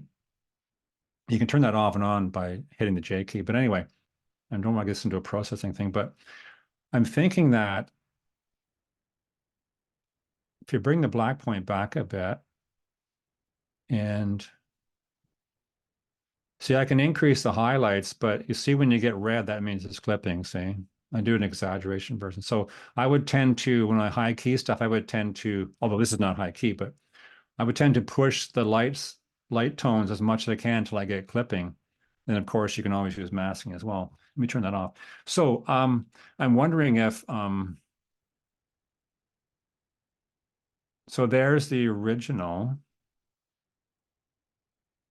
I think when you lighten it up, you lose that mood. So it's maybe more about the midtones. So I think that, I mean, it's just a little bit of lightening. And again, as I mentioned before about the instruments we're viewing our work on, like if you didn't have a calibrated monitor system and you worked on your pictures and did all these nuances of changes and you sent it off to a service bureau for a print, or if you send it to Blurb to have a book made, and then you find that they don't come back, they come back too dark or whatever, too light. And it's because they're all the printing presses and all the printing service bureaus have calibrated stuff. So it's hard for them to compensate that anyway. I guess my point is calibrating, but I think you'll probably agree that I think that Kelly would agree. Let me just go back. I wonder if I can show that. Yeah, there I can show the comparison there. It's hard to do it back and forth. So I'm just going to, I promise If not you to. use the backslash key above the return key when you're on a primary, it goes before and after as well. Okay, I'm going to hit lights out there. Okay. Yep. Now, it was hard to show this going back and forth, but this is not a big deal, a difference. And as I did mention that, this is a very low-key, sort of moody image. So I was thinking that if you can brighten up the leaves a little bit and still maintain the darkness, but what I've done here with the changes on the right-hand side, represented by the right-hand side, from the ridges on the left, there's a little bit more blue in the water beside the leaf on the left side. But so I hope Kelly agrees that this little tweak is just enough to give a little bit of life in the bright tones. So your eye hits those. That is the noun in the image. Does that make sense, Nick? Yep, for sure. Okay. Um, okay, I'm going to go back to single.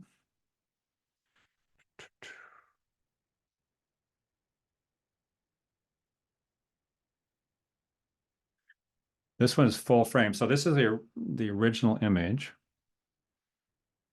And I love this movement in the water. And this is just, I lightened this a little tiny bit. But again, it could be just the tuning of the monitor. What my first impression was the upper right corner of the rocks, or I think it's rocks. Yeah, the rocks. They're dark tones, and below them is dark. So it's visually a little bit visually confusing compared to the smooth water flowing all around that. So I think the upper right corner of this image is problematic. So I wonder if this shows up there. Okay. So I was thinking that a square image towards the left side of the frame might be one solution. The other would be a panoramic image below it, but it crowds that curve of water. So I think that is a interesting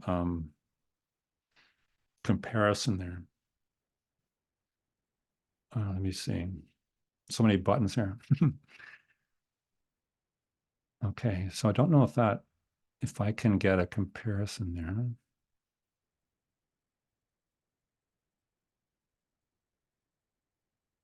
It doesn't do it anyway. Um, I'm cycling through.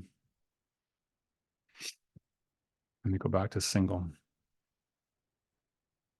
Okay, so just to recap, the upper right corner is a little visually confusing. So I think that would be my final answer to that.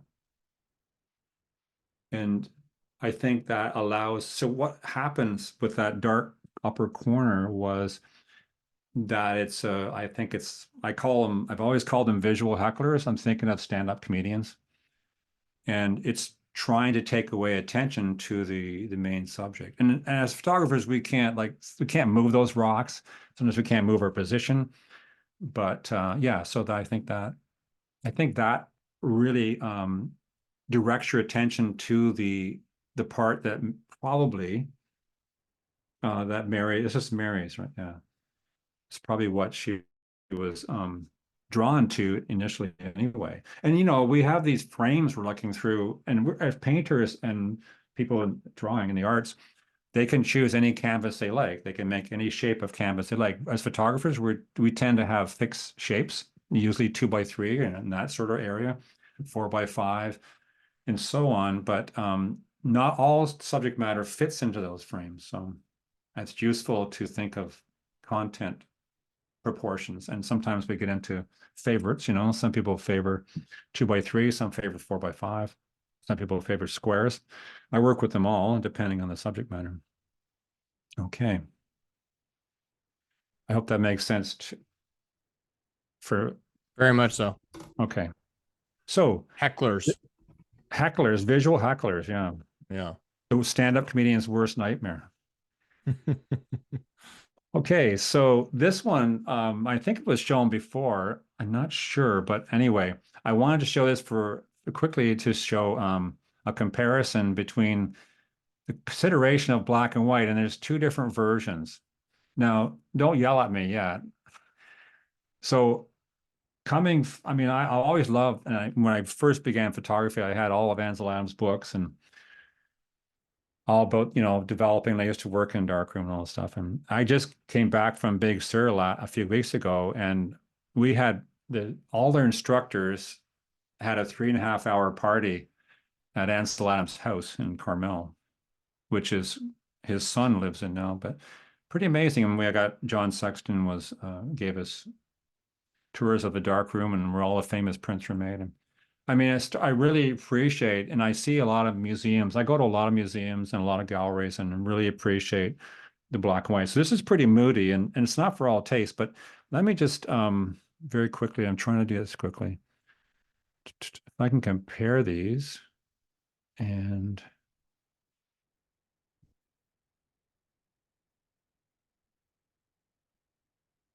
so this is a pretty, I guess I would say this high key effect is you're starting to lose the main part of the subject matter, which is in the color image. Let's put it this way. The color image is dynamic and amazing.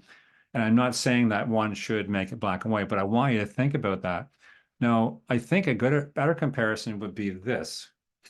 And this is a very different black and white. It's a very, very heavy kind of thing. But I don't know if anybody reads Lensworks magazine, and there's some beautiful black and white reproductions in that magazine. And it makes you think a little bit, even though you're not a black and white photographer, the different ways of expressing ideas.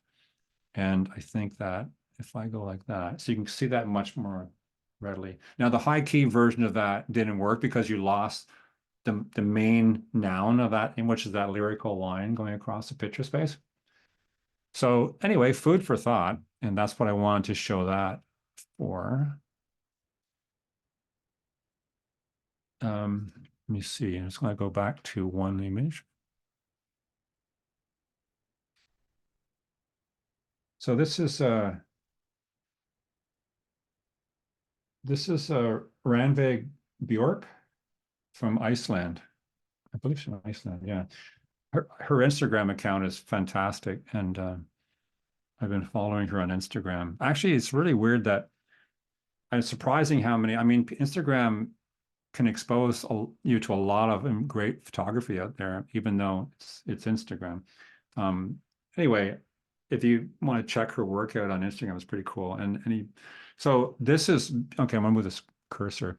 This is beautiful. I'm gonna screen this out. So it's very lyrical, and the panning, the vertical motion panning, and the blending of these colors, and it has a sense of a forest to me. I doesn't matter what it is. I don't need to know what it is, but it could be snow in the forest against the sky. But it's a beautiful distillation of structure and blend of color, which all artwork it's so beautiful, like some of Wolf Kahn's oil pastels, chalk pastels. It's a suggestion of something, but it's beyond into the poetic part. So bravo to this image. That would be a great one to share. And also, this one is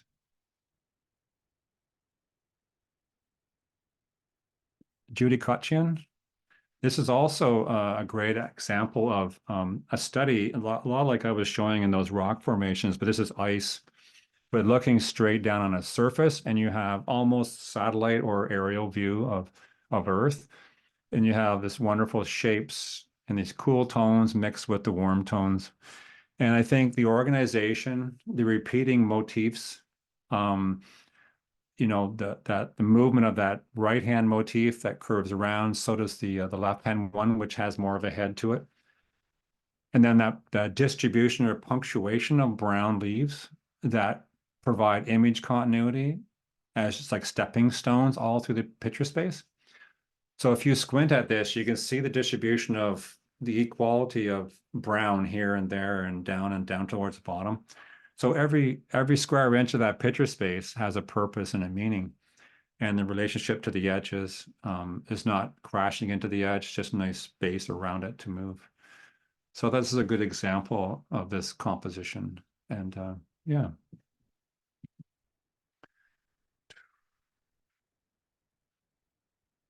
This one is, I believe, is Steve Dunn. Let me just go down and see if I make sure. Yeah, Steve Dunn. I wanted to include this also as an example, and this is black and white. I think it's very appropriate for this organic sculpture. This is very sculptural, and I'm assuming this is grasses, but what a way to approach a subject matter like this when, most people would think, oh, it's not the obvious thing to photograph. And I think when a photographer can show you something that a way of seeing something you may not have thought of is kind of cool. But it's so lyrical, and the way this moves through the picture space, if anything can convince somebody to be interested in black and white, I mean, this would do that, I think. So I think it's really well executed and proportions in the frame and so on. So bravo to Steve. And I just have this last one. I wanted to show this also. This really caught my eye, and it's very sharp along that part. So I'm going to go to white out here. So this has a very beautiful quality. It's like that focusing that I was showing you with looking through the sumac and having that shallow depth of field. And there's something about that fall away bokeh of color and form that's still there.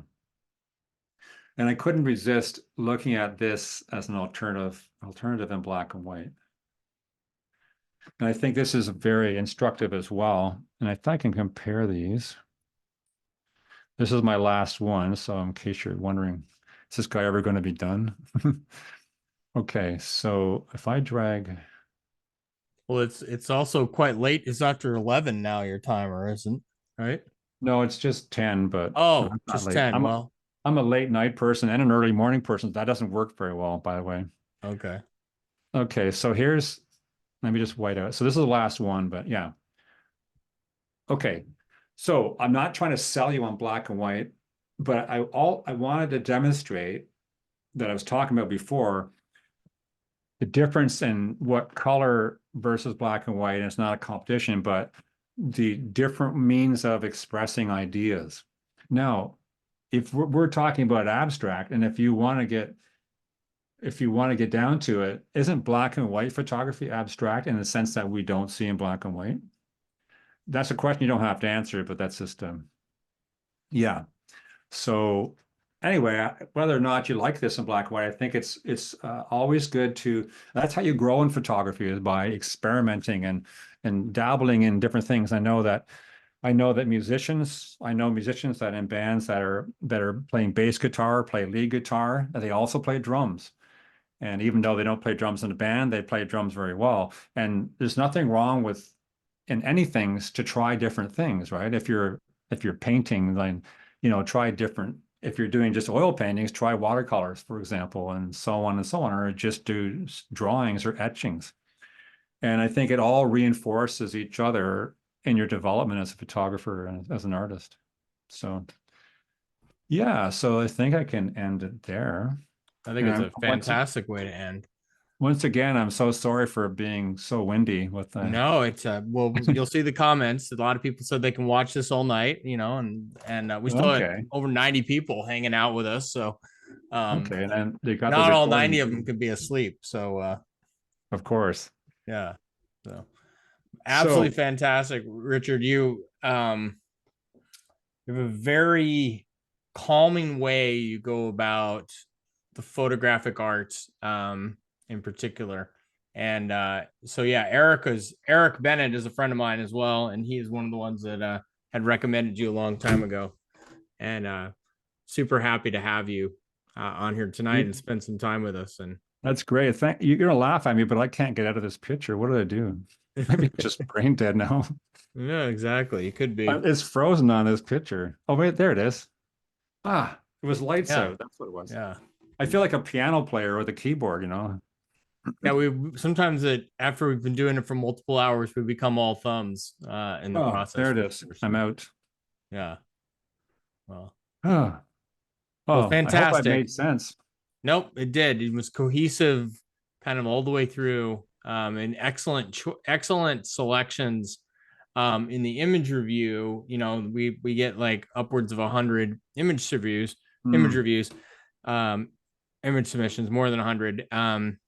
And I like that you spent time with someone on how you would potentially go about it from your personal philosophy perspective, both from a cropping perspective or conversion to black and white, or just brighten the image up, but then also highlighted some really, really strong work. There's some just amazed by the beauty of the work that people put out. So Yeah, I wish I could do them all, but it was just so difficult. But I mean, I yeah, went more than I remember. I asked you in an email about.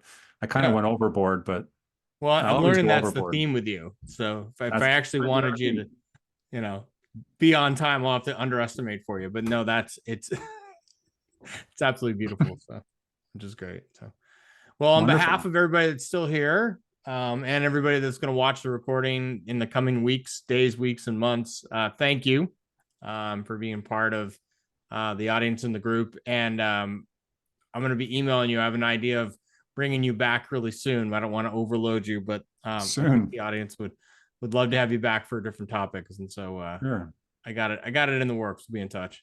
It's your gears are moving, right? Exactly. So, which is great. So, well, thanks Yeah. so much, guys. We'll let Richard Okay. go. I'm gonna go wrangle up some dinner as well, and we'll talk to everyone soon. Yeah. Thank you so much to everybody that showed up and or get to watch the recording, and drop me a line if you want to. Yeah, exactly. So, all right, Richard, take care. Okay. All the best. You too.